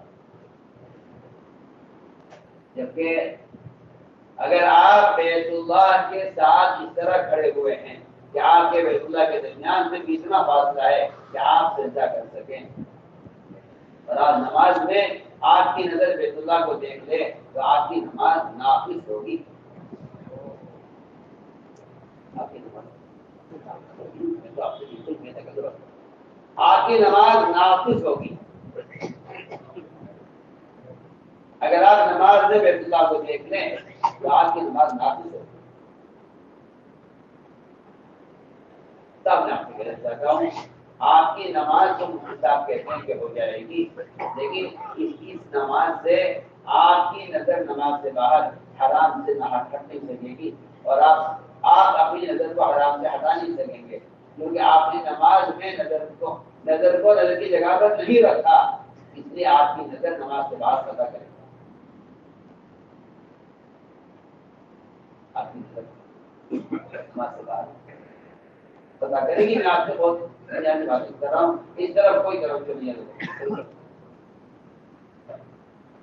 جس کے آدھا نماز میں پابند نہیں ہوں گے اس کے آدھا نماز سے بعد قضا کریں گے, اور ایسے قضا کریں گے آپ سمجھیں گے تو صغیرہ ہے, حالانکہ ذرائعی آدمی کو بیٹھ تک پہنچاتے ہیں.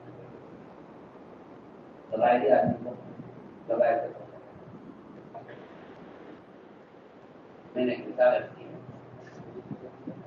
کہ اگر آدھا نماز میں پابند نہیں ہے تو آپ کے آدھا نماز سے بعد قضا کریں.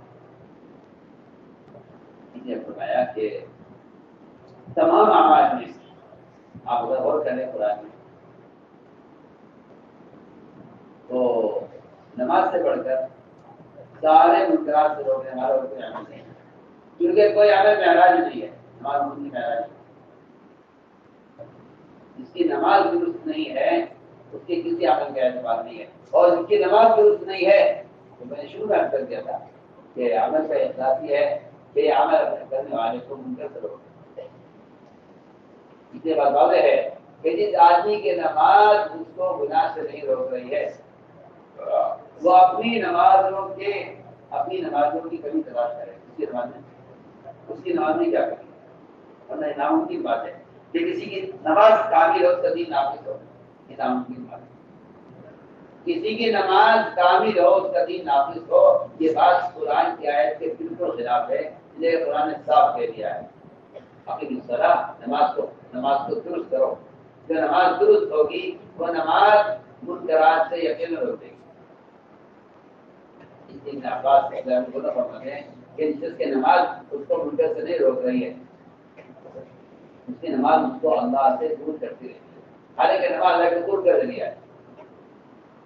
نماز اللہ کے قرب کا سب سے بڑا ذریعہ ہے، لیکن اس کی نماز اس کو گناہ سے نہیں روک رہی ہے۔ لوگ اپنے گناہ کا الزام یا ماحول کو دیتے ہیں کہ ماحول کی وجہ سے ہو گیا، یا اپنے گناہ کا الزام شیطان کو دیتے ہیں۔ حالانکہ آپ کو معلوم ہونا چاہیے، آپ نے دیکھا ہوگا، میں آسان مثال پیش کرتا ہوں، آپ نے دیکھا ہوگا سردی کے زمانے میں کوئی صاحب تو بہت ہی موٹا روئی کا جو ہے لباس پہنے ہوئے ہوں گے، اور کسی کو آپ دیکھیں گے کہ بھائی فصل کا کپڑا پہنے چل رہا ہے، ہاں سردی کا ڈاکٹر یہ کہتا ہے کہ آپ اپنے اندر کے اعتبار سے بہت کمزور ہیں، آپ کو سردی بڑے بہت احتیاط کرنی ہے۔ ایک آدمی کے بارے میں کہتے ہیں نہیں آپ اندر کے اعتبار سے مضبوط ہیں، آپ کو زیادہ احتیاطی کی ضرورت نہیں ہے۔ بہت سے لوگ آپ دیکھیں گے کہ سخت سردی میں وہ ایک کپڑے میں پھر رہے ہوں گے، بہت سے لوگ آپ دیکھیں گے ہلکی سردی میں، یہ باہر کا موسم اثر نہیں ہے، اثر آپ کے اندر کی کمزوری ہے۔ جو آدمی اپنے اندر کے اعتبار سے کمزور ہوتا ہے عبادات میں، وہ باہر کے منکرات کے موسم سے، منکرات کے ماحول سے اثر زیادہ لے لیتا ہے۔ جو آدمی اندر کے اعتبار سے مضبوط ہوتا ہے اسے باہر کے منکرات کا ماحول متاثر نہیں کرتا۔ آسان بات ہے، اس لیے فرمایا کہ نماز سے بڑھ کر کوئی اور سبب منکر سے روکنے والا بھی نہیں ہے، اور اگر آدمی نماز کو بگاڑ لے تو اس سے بڑا سبب اللہ سے دور کرنے کا، اور اس سے بڑا سبب اللہ کو گناہوں میں مبتلا کرنے کا، اس سے بڑا کوئی سبب نہیں۔ اس لیے فرمایا کہ اپنی نمازوں میں کمال پیدا کرو، نمازوں میں کمال پیدا کرو۔ پائے پیدا نماز وہی ہے جو منکر سے روکتے ہیں، نمازوں میں کمال پیدا کرو، نمازوں میں کمال پیدا کرو۔ حدیث میں آتا ہے کہ جو شخص رکوع سے اٹھنے کے بعد اپنی کمر کو سیدھا نہیں رکھتا، اللہ اس کی نماز کی طرف نظر اٹھا کر نہیں دیکھتا۔ اب لوگوں کو پڑھنے کی دعا معلوم نہیں ہے کہ پڑھنے کی دعا کیا ہے۔ عام طور سے اللہ نے معاف فرمائے، ائمہ ہو یا عوام، امام ہو یا مقتدی، قومے کا تو دستوری ختم ہو گیا۔ یہاں جب ایک صاحب آئے، صحیح بتاؤ یہاں نماز پڑھی، نماز پڑھا میرے پاس ہے، یہاں الحمدللہ قومے کا اہتمام ہوتا ہے۔ مجھے کہنے لگے کہ یہاں عجیب طرح کی نماز ہوتی، میں نے کہا عجیب طرح کی نماز نہیں ہوتی، آپ غلط نماز کی اتنے عادی ہو چکے ہیں کہ آپ کو صحیح نماز غلط لگ رہی ہے۔ آپ غلط نماز کی اتنے عادی ہو چکے ہیں کہ آپ کو صحیح نماز غلط لگ رہی ہے۔ جی ہاں، تو اتنی غلط بات کرتے ہیں، کہتے ہیں ہاں ہونی تو ایسی چاہیے مگر ایسی سے جائے گی کیا؟ اللہ تعدیل ارکان کو شفافے نے جو فرض کر دیا ہے، میں سمجھتا ہوں کہ یہ وہ جانتے تھے کہ مستقبل میں کیا ہونے والا ہے، مستقبل میں کیا ہونے والا ہے۔ اس لیے جو آدمی اپنے بدن کو لمبی نوافل کا عادی نہیں بنائے گا، اس کے فرائض اس قابل ہوں گے نہیں کہ اللہ کے قبول ہو جائیں، یا اس کے فرائض قابل نہیں ہوں گے جو تم منتظر ہو جائے۔ اگر نوافل سے آپ فرائض کی تکمیل نہیں کرتے، میں نے عرض کیا کہ نماز کے ظاہر کو درست کرو، نماز کے ظاہر کو درست کرو، ورنہ یہ نماز میلے کپڑے کی شکل میں نمازی کے اوپر دے کے ماری جاتی ہے، نمازی کے اوپر دے کے ماری جاتی ہے گندے کپڑے کی شکل میں۔ فرمایا کہ فرائض کی تکمیل نوافل سے ہوتی ہے، فرائض کی تکمیل نوافل سے ہوتی ہے، فرائض کی تکمیل نوافل سے ہوتی ہے۔ یہ نوافل کو آج کل لوگ بہت ہلکا سمجھ کر چھوڑ دیتے ہیں کہ فرائض کی تکمیل نوافل سے ہوتی ہے۔ ابن عباس رضی اللہ تعالیٰ نے تو عجیب تفسیر ہے،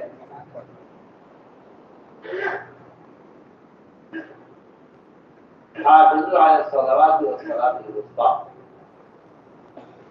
اس کا کہنا یہ ہے کہ ابھی عصر کی نماز ساری نمازوں کے ساتھ ساتھ عصر کی نماز کا اہتمام زیادہ کرو، کیوں کہ فجر کی نماز میں آتی اور سونے کا بہانہ ہو سکتا ہے کہ جی آپ نہیں گزرے گی، عشاء کی نماز میں آدمی کہہ سکتا ہے کہ جی میں جلدی سو گیا، عشاء کی چھوٹ گئی تھی، دن غالب آ گئی۔ فجر کی نماز، عشاء کی نماز، اس میں انسان کی فطرت جسے دین کہتے ہیں وہ غالب آ سکتی ہے۔ عصر کی ظہر کی نماز میں آدمی قہوے کے لیے لیتے اور آگ لگ جائے، ظہر کی نماز وضع ہو سکتی ہے دین کی وجہ سے، لیکن عصر کی نماز کے لیے بندے کے پاس کوئی عذر نہیں ہے۔ میں بہت بنیادی بات آپ سے کر رہا ہوں، عصر کی نماز کے لیے بندے کے پاس کوئی عذر نہیں ہے۔ عصر کی نماز کا وقت ایسا وقت ہے کہ جس میں تاجر اپنی دن بھر کی ساری کوشش کا تھوڑا سا دیکھتا ہے اور حساب لگاتا ہے۔ فرمایا کہ عصر کی نماز کا زیادہ اہتمام کرو۔ تو روایت کی گنتی ہے، اس میں صاف فرمایا کہ اس آدمی نے عصر کی نماز جان بوجھ کر قضا کر دی، اس کی زندگی دوسرے سارے اعمال برباد کر دیے جاتے ہیں۔ عصر کی نماز کوئی جان بوجھ کر جانتے ہوئے عصر کی نماز قضا کر دے، کیونکہ اللہ تعالیٰ جو اسباب دیتے ہیں بندوں کو، وہ اسباب ضرور کی نہیں دیتے، بلکہ اللہ تعالیٰ اسباب دیتے ہیں بندے کے عمل کو پرکھنے کے لیے کہ دیکھیں ہمیں کتنا یاد رکھتا ہے۔ اللہ تعالیٰ اسباب میں مسلمان کو مشغول کرتے ہی اس لیے ہیں۔ لوگ سمجھ اللہ نے اسباب ضرورت کے لیے دیے ہیں، نہیں، اللہ نے اسباب امتحان کے لیے دیے ہیں۔ علیہ السلام گھوڑوں کے دیکھنے میں مشغول تھے، عصر کی نماز قضا ہو گئی، مگر انہیں عصر کی قضا ہونے کا غم اتنا تھا کہ انہوں نے وہ گھوڑے کاٹ کے ختم کر دیے۔ اللہ نے سورج کو واپس نکالا اور انہیں آج کی عصر آج پڑھی ہے۔ ٹھیک ہے، اس بندے کو نماز کے ضائع ہونے کا واقعی غم ہوتا ہے۔ اللہ تعالیٰ اس امتحان لیتے ہیں کہ یہ عمل کے ضائع ہونے پر غمگین ہوتا ہے، ایسے کوئی غم نہیں ہوتا۔ مان لوگ ایسے بھی ہوتے ہیں جو کہتے ہیں پڑھنے سے قضا ہو گئی بعد میں پڑھیں گے۔ جو لوگ یہ کہتے ہیں عصر قضا ہو گئی یا فجر قضا ہو گئی، کوئی حرج نہیں ہے، تو ایسے باتیں پڑھ دیں گے، ایسے لوگ رفتہ رفتہ عمل سے محروم کر دیے جاتے ہیں۔ اور اگر کسی آدمی کو واقعی اپنے عمل کے ظاہر ہونے کا غم ہو تو اللہ تعالیٰ ایسے لوگوں کے لیے اس دن کے سورج کو واپس نکال کر ان کی عصر کی نماز آج کی ادا کرا دیتے ہیں۔ یہ بھی صاف ملتا ہے کہ شاہدین نے اب اپنی جماعت کے ساتھ عصر کی نماز پڑھنے کے لیے سورج کو ٹھہرنے کا حکم دیا ہے۔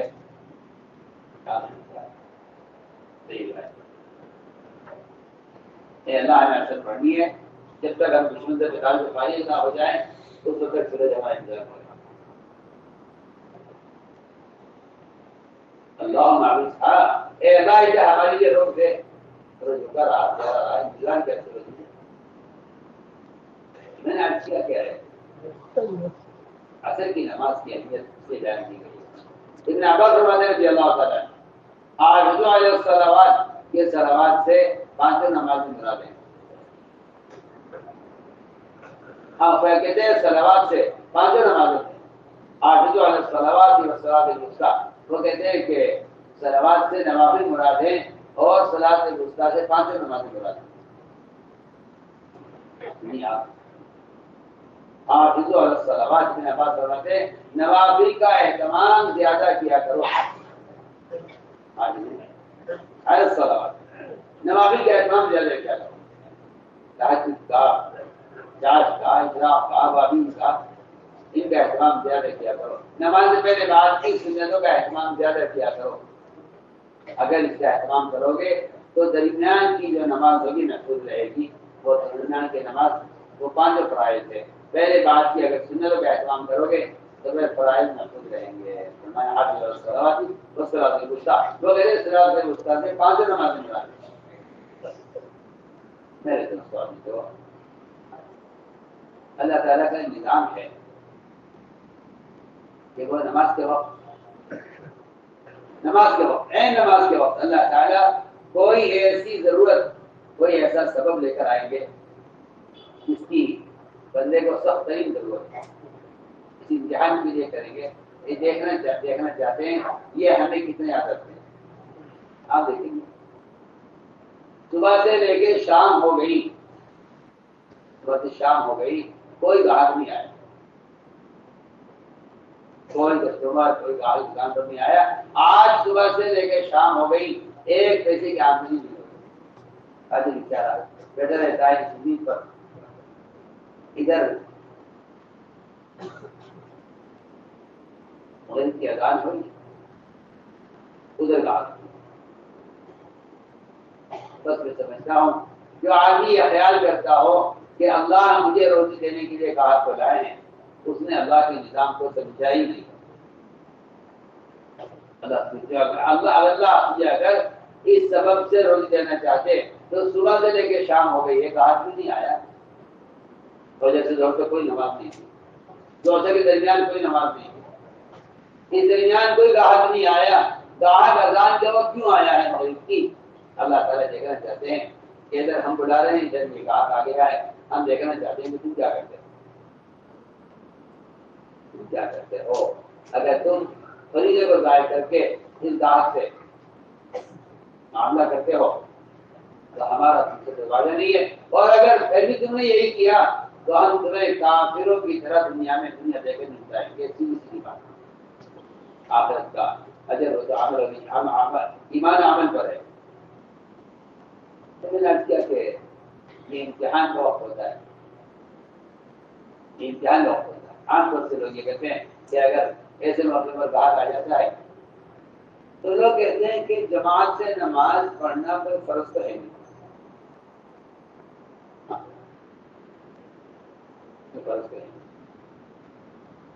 سمجھتے ہیں کہ اذان یا نماز کے اوقات اجازت کی نہیں ہو رہی ہے کیونکہ نماز کے اوقات تو اذان کے شروع ہونے سے بہت پہلے بتا دیے گئے تھے. نماز اپنے اوقات پر ہوتی رہتی تھی اذان آنے سے پہلے بھی. سمجھتے کہ اذان تو عدالت کا سمن ہے. اذان عدالت کا سمن ہے. اگر تم اذان پر نہیں آئے عدالت میں اور بلانے پر نہیں آئے مسجد میں فرمایا کہ وارنٹ کٹیں گے تمہارے اور تمہیں دکان سے ہی گرفتار کر لیا جائے گا. آپ بے شمار مسلمان لاکھوں کروڑ مسلمان ایسے ہیں جنہیں اس بات کی شکایت ہے کہ ہم پر کفر ظلم کر رہا ہے اور ہمیں بالکل بغیر کسی جرم کے اور بغیر کسی گناہ کے ہمیں پکڑا گیا ہے. ہم پر ظلم ہو رہا ہے اور ہمیں بغیر کسی جرم کا پکڑا گیا ہے. عجیب بات یہ ہے کہ آدمی اللہ تعالیٰ کا حق مان لیتا ہے اور جب اللہ تعالیٰ تنبیہ کے لیے پکڑ لاتے ہیں تو یہ اپنے جرائم کو بھلا کر اپنے آپ کو مظلوم کہتا ہے کہ دوسرے کے تو مظلوم ایسا تو جاتی ہو. فرمایا کہ جب دنوں کے ناگوار بات پیش آئے، جس دنوں کوئی ناگوار بات پیش آئے تو تم یاد کرنا کہ تم سے قریب میں کوئی گناہ ہوا ہے. تو میں نے یاد کیا کہ اللہ تعالیٰ عمل کا امتحان لینے کے لیے عمل کے وقت آپ دیکھیں گے کہ اذان شروع ہوگی، ادھر گاہک آ جائے گا. ایک دکان پر گاہک آیا اور اس نے اتنے آرڈر کیے اور اتنے آرڈر کیے کہ یہ کافی خوش ہو گیا کہ اس نے تو آج میرے دن بھر کی تکان اتار دی ہے. آج صبح سے لے کے شام تک بھی کبھی اتنی آمدنی نہیں ہوئی جتنی اس وقت اس نے مجھے آرڈر کر دیے ہیں. جس نے نماز کو ضائع کیا گاہک کے لیے آپ دیکھیں گے اللہ کی شکل میں عرض کر رہا ہوں کہ بعض مرتبہ سارا کپڑا کھلوا کر دیکھ کر سب کچھ کرنے کے بعد اچانک اللہ تعالیٰ اس کے دل کو اس زمان سے پھینک دیتے ہیں اور یہ گاہک یہ کہتا ہے نہیں میرے کو سمجھ نہیں آ رہا ہے. بیٹھے بیٹھے بالکل اچانک تم نے نماز کو ضائع کیا ہے گاہک کے لیے. ہم گاہک کے دل بار بار سے ایسا پھیلیں گے. آپ دیکھتے ہوں گے بعض مرتبہ کوئی آدمی اگر آ کے آرڈر کرتا ہے دکان پر تو دکاندار کہتا ہے کہ صاحب کے لیے چائے لاؤ. اسے امید ہوتی ہے کہ جو آدمی اتنا مال دے رہا ہے اس کے لیے ایک چائے کا خرچہ کوئی بڑی بات نہیں ہے. مگر یہ وہ تاجر جو گاہک کا دکان پر اکرام کرتا ہے اس نے نماز کو ضائع کیا ہے. اللہ تعالیٰ اس کے نماز سے ضائع کرنے پر اس کے گاہک کے دل کو ایسا پھینکتے ہیں کہ یہ تاجر گاہک کو گالیاں دیتے ہیں کہ خرید پہ کچھ نہیں ہے وہ ضائع کرتے ہیں کہ اللہ تعالیٰ عمل کے وقت سبب کو لاتے ہیں عمل کا امتحان لینے کے. اس لیے بتایا کہ اسباب میں اعمال کا امتحان ہے. اسباب میں اعمال کا امتحان ہے. اللہ تعالیٰ اچانک سبب لے آتے ہیں دیکھنے کے لیے کہ اس وقت ہم سا تو بیان پڑھ رہا تھا بیان میں ہے کہ اللہ تعالیٰ تیرے عمل کے امتحان اس طرح نہیں لے گی کہ نماز کا بڑا پابند ہے. اللہ تعالیٰ مسلمانوں کو اعمال میں سہولت دے دیں. اللہ مسلمان کو اعمال میں سہولت دے دیں. یہ کوئی عمل کا امتحان نہیں. عمل کا امتحان یہ ہے کہ ہم عمل میں رکاوٹ پیدا کریں گے دیکھنے کے لیے کہ تم اس عمل کی کیا کوشش کرتے ہو. میں ایک آدمی ہے نماز کا پابند ہے، اذان ہوتے ہی دکان چھوڑ کر مسجد آ جاتا ہے. ہمارے بیان میں کہ یہ نماز کے لیے آیا مسجد کے دروازے پر تھا. اچانک مجھے کسی نے آ کر کہا کہ بڑا وزیر آپ کے گھر پر آ گئے ہیں، آپ کو طلب کر. تو میں کہ اگر یہ اس وزیر کے کہنے پر نماز تو نہ قضا کرے لیکن صرف جماعت کی نماز پڑھے سنیے کی بات کہہ رہے نماز تو نہ قضا نہیں کرے گا یہ، لیکن وزیر کے بلانے پر اگر اس نے جماعت کی نماز چھوڑ دی تو سمجھ لے کہ اس نے اللہ کے مقابلے میں وزیر کی بادشاہت کو تسلیم کیا ہے.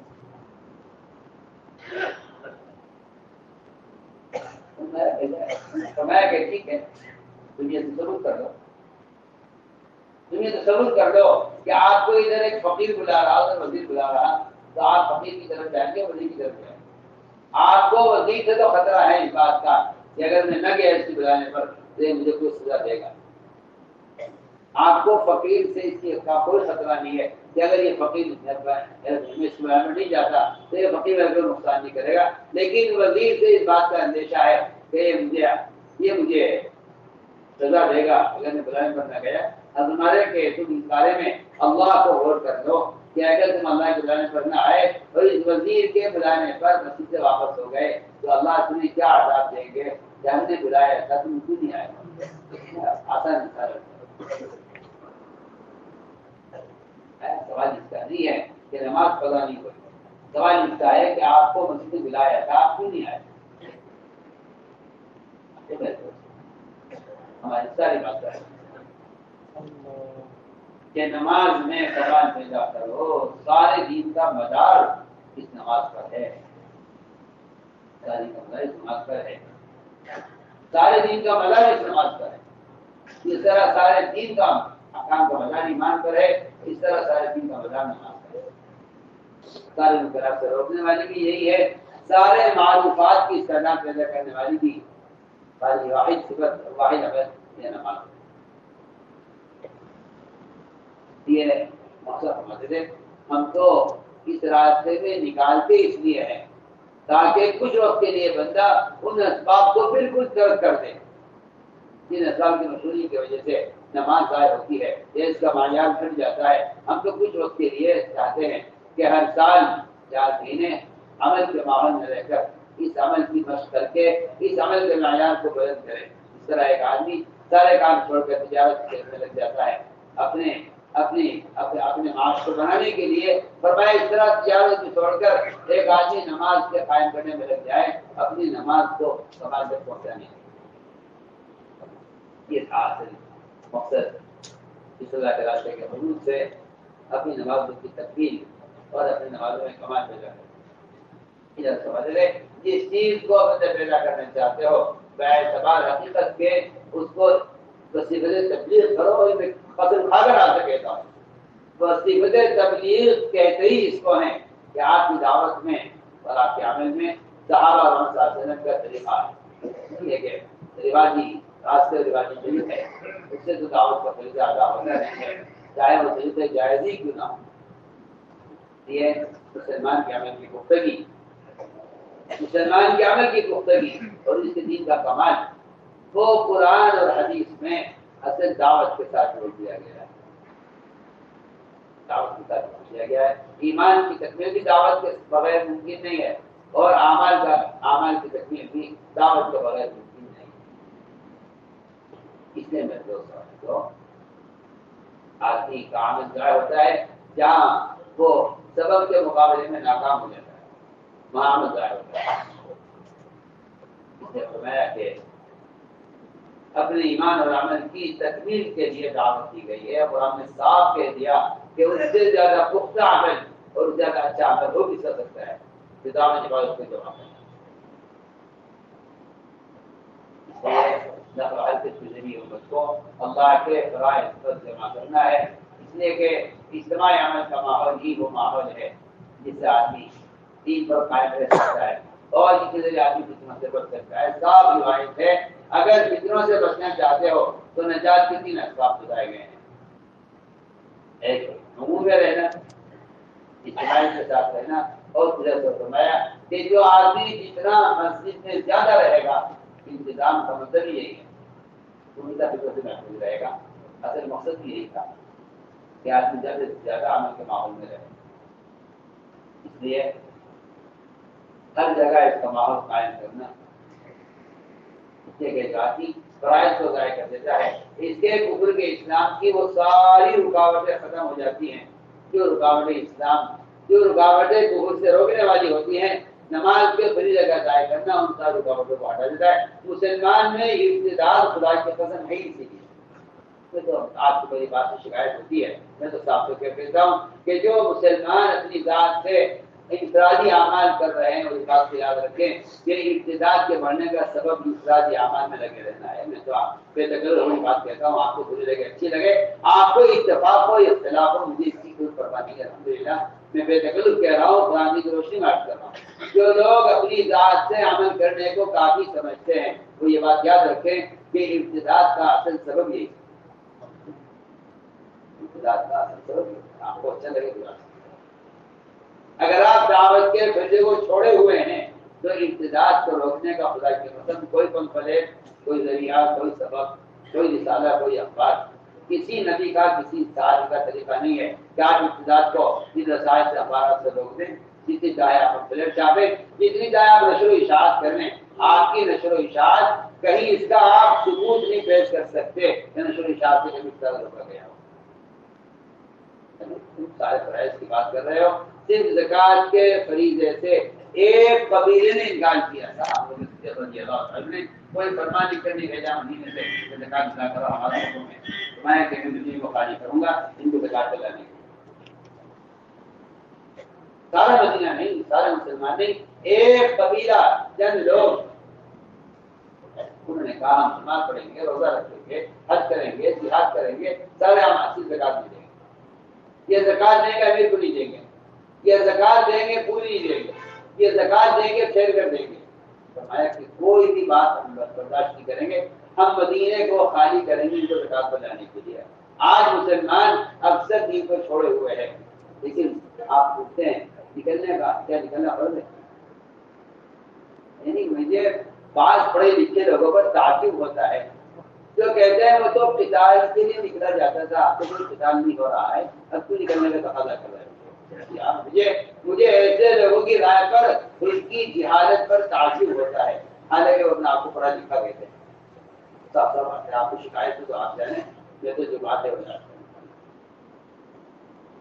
ایسے آدمی کو قرآن حدیث سے ناواقف سمجھتا ہوں، اس کا خیال یہ ہے کہ خروج کے فضائل اور اس کی اہمیت قتال کی وجہ سے تھی، میں اس کو قرآن حدیث سے ناواقف سمجھتا ہوں، میں اس کو قرآن حدیث سے ناواقف سمجھتا ہوں، جس کا خیال یہ ہے کہ خروج کا فریضہ اور اس کی اہمیت وہ قتال کی وجہ سے تھی، میں اس کو قرآن حدیث سے ناواقف سمجھتا ہوں، بیچارہ سیرت سے ہی ناواقف ہے، اس کا خیال یہ ہے کہ خروج کا اصل مقصد تو قتال ہوا کرتا تھا، وہ ہے نہیں، حدیث سے بات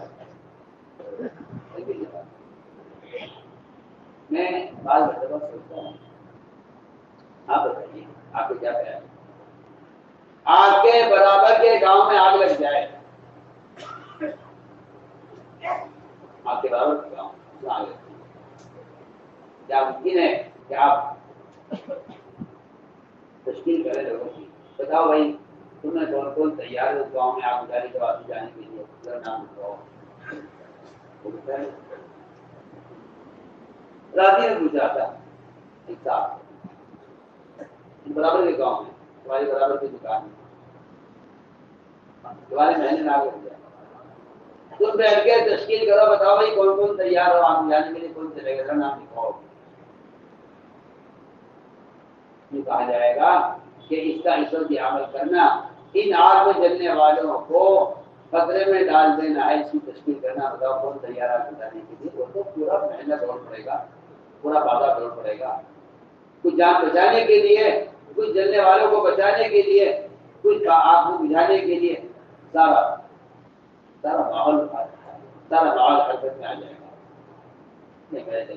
یہ تو کوئی بات ہی نہیں ہے، بتاؤ بھائی کام کے لیے کوئی تیار ہے؟ میں سوچتا ہوں کبھی کبھی کہ جو لوگ امت کے اقتصاد کا غم نہیں رکھتے دلوں میں اور ان کو اقتصاد سے روکنے کی عملی محنت نہیں جانتے، ایسے لوگوں کو اس راستے میں نکلنے پر اصرار ضرور معلوم ہوتا ہے کہ میرا ایک اصول ہے، ایسے لوگوں کو اقتصاد سے نکالنے پر اصرار غلو معلوم ہوتا ہے، غلو وہ اسے غلو کہتے ہیں،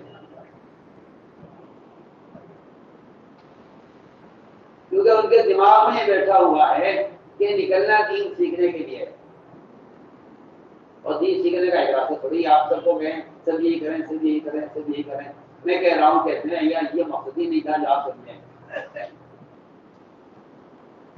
اقامت دین خروج کا مقصد ہے، امت کی اصلاح سے بچانا خروج کا مقصد ہے، امت کو فرائض پر جمع کرنا خروج کا مقصد ہے۔ آپ کو جو غلو معلوم ہوتی ہے باتیں تو اس لیے کہ آپ کو خروج کے مقاصد کا بالکل بھی علم نہیں ہے، آج سمجھتے بڑے وقتی مدرسہ ہے جس میں داخلہ دیا جائے دین سیکھنے کے لیے، یہ تو بہت ہی بہت سچی سوچ ہے،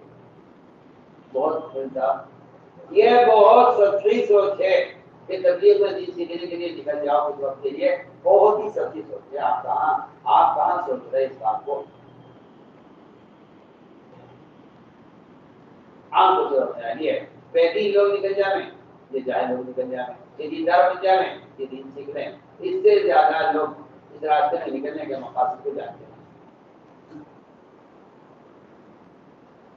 حالانکہ دعوت ایک دفاعی طاقت تھی مسلم کو دی گئی. دعوت دفاعی میں قسم کھا کر کہہ سکتا ہوں آپ کی مقبول نمازیں، آپ کی مقبول دعائیں، آپ کے مقبول صدقات، آپ کا اخلاص اور آپ کے رات میں قیام و تہجد اور آپ کا امت کی ہدایت کے لیے کام کرنا، خدا کی قسم سے کوئی بھی عمل ایسا نہیں ہے جو امتداد کو روکے.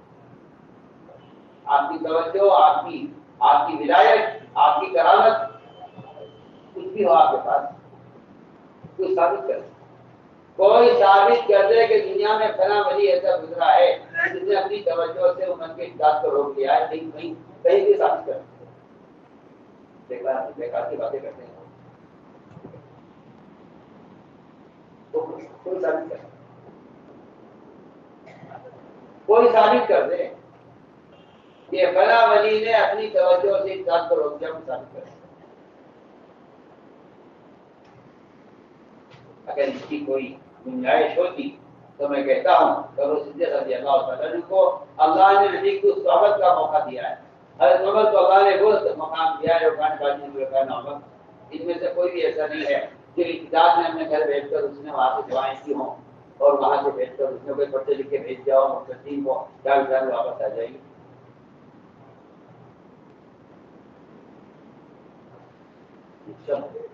اپنے آپ لوگوں کا خیال ہے کہ انسان جامع سے دن باقی رہ سکتا ہے. میرے نزدیک تو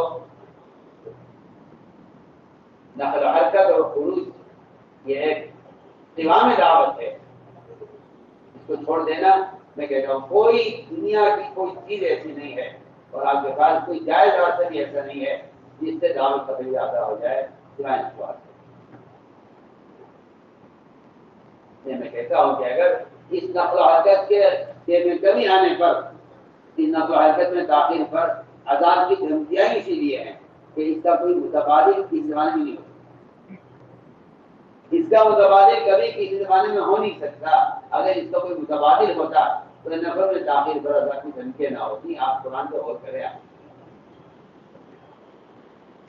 آپ کا یہ اتنی آسانی سے کہہ دینا کہ یہی ایک راستہ نہیں ہے اور بھی راستے ہیں. آپ کا یہ کہہ دینا کہ صرف یہی راستہ نہیں اور بھی راستے ہیں. بس میں کہتا ہوں کہ یہ ایک فریضے کا انکار کرتا ہے جس کو خروج اور نقل کہتے ہیں.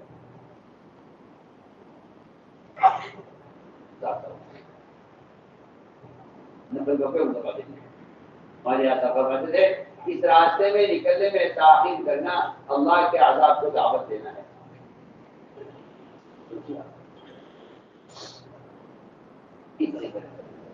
پورا بنتا ہے ان شاء اللہ ہمیں اپنی پوری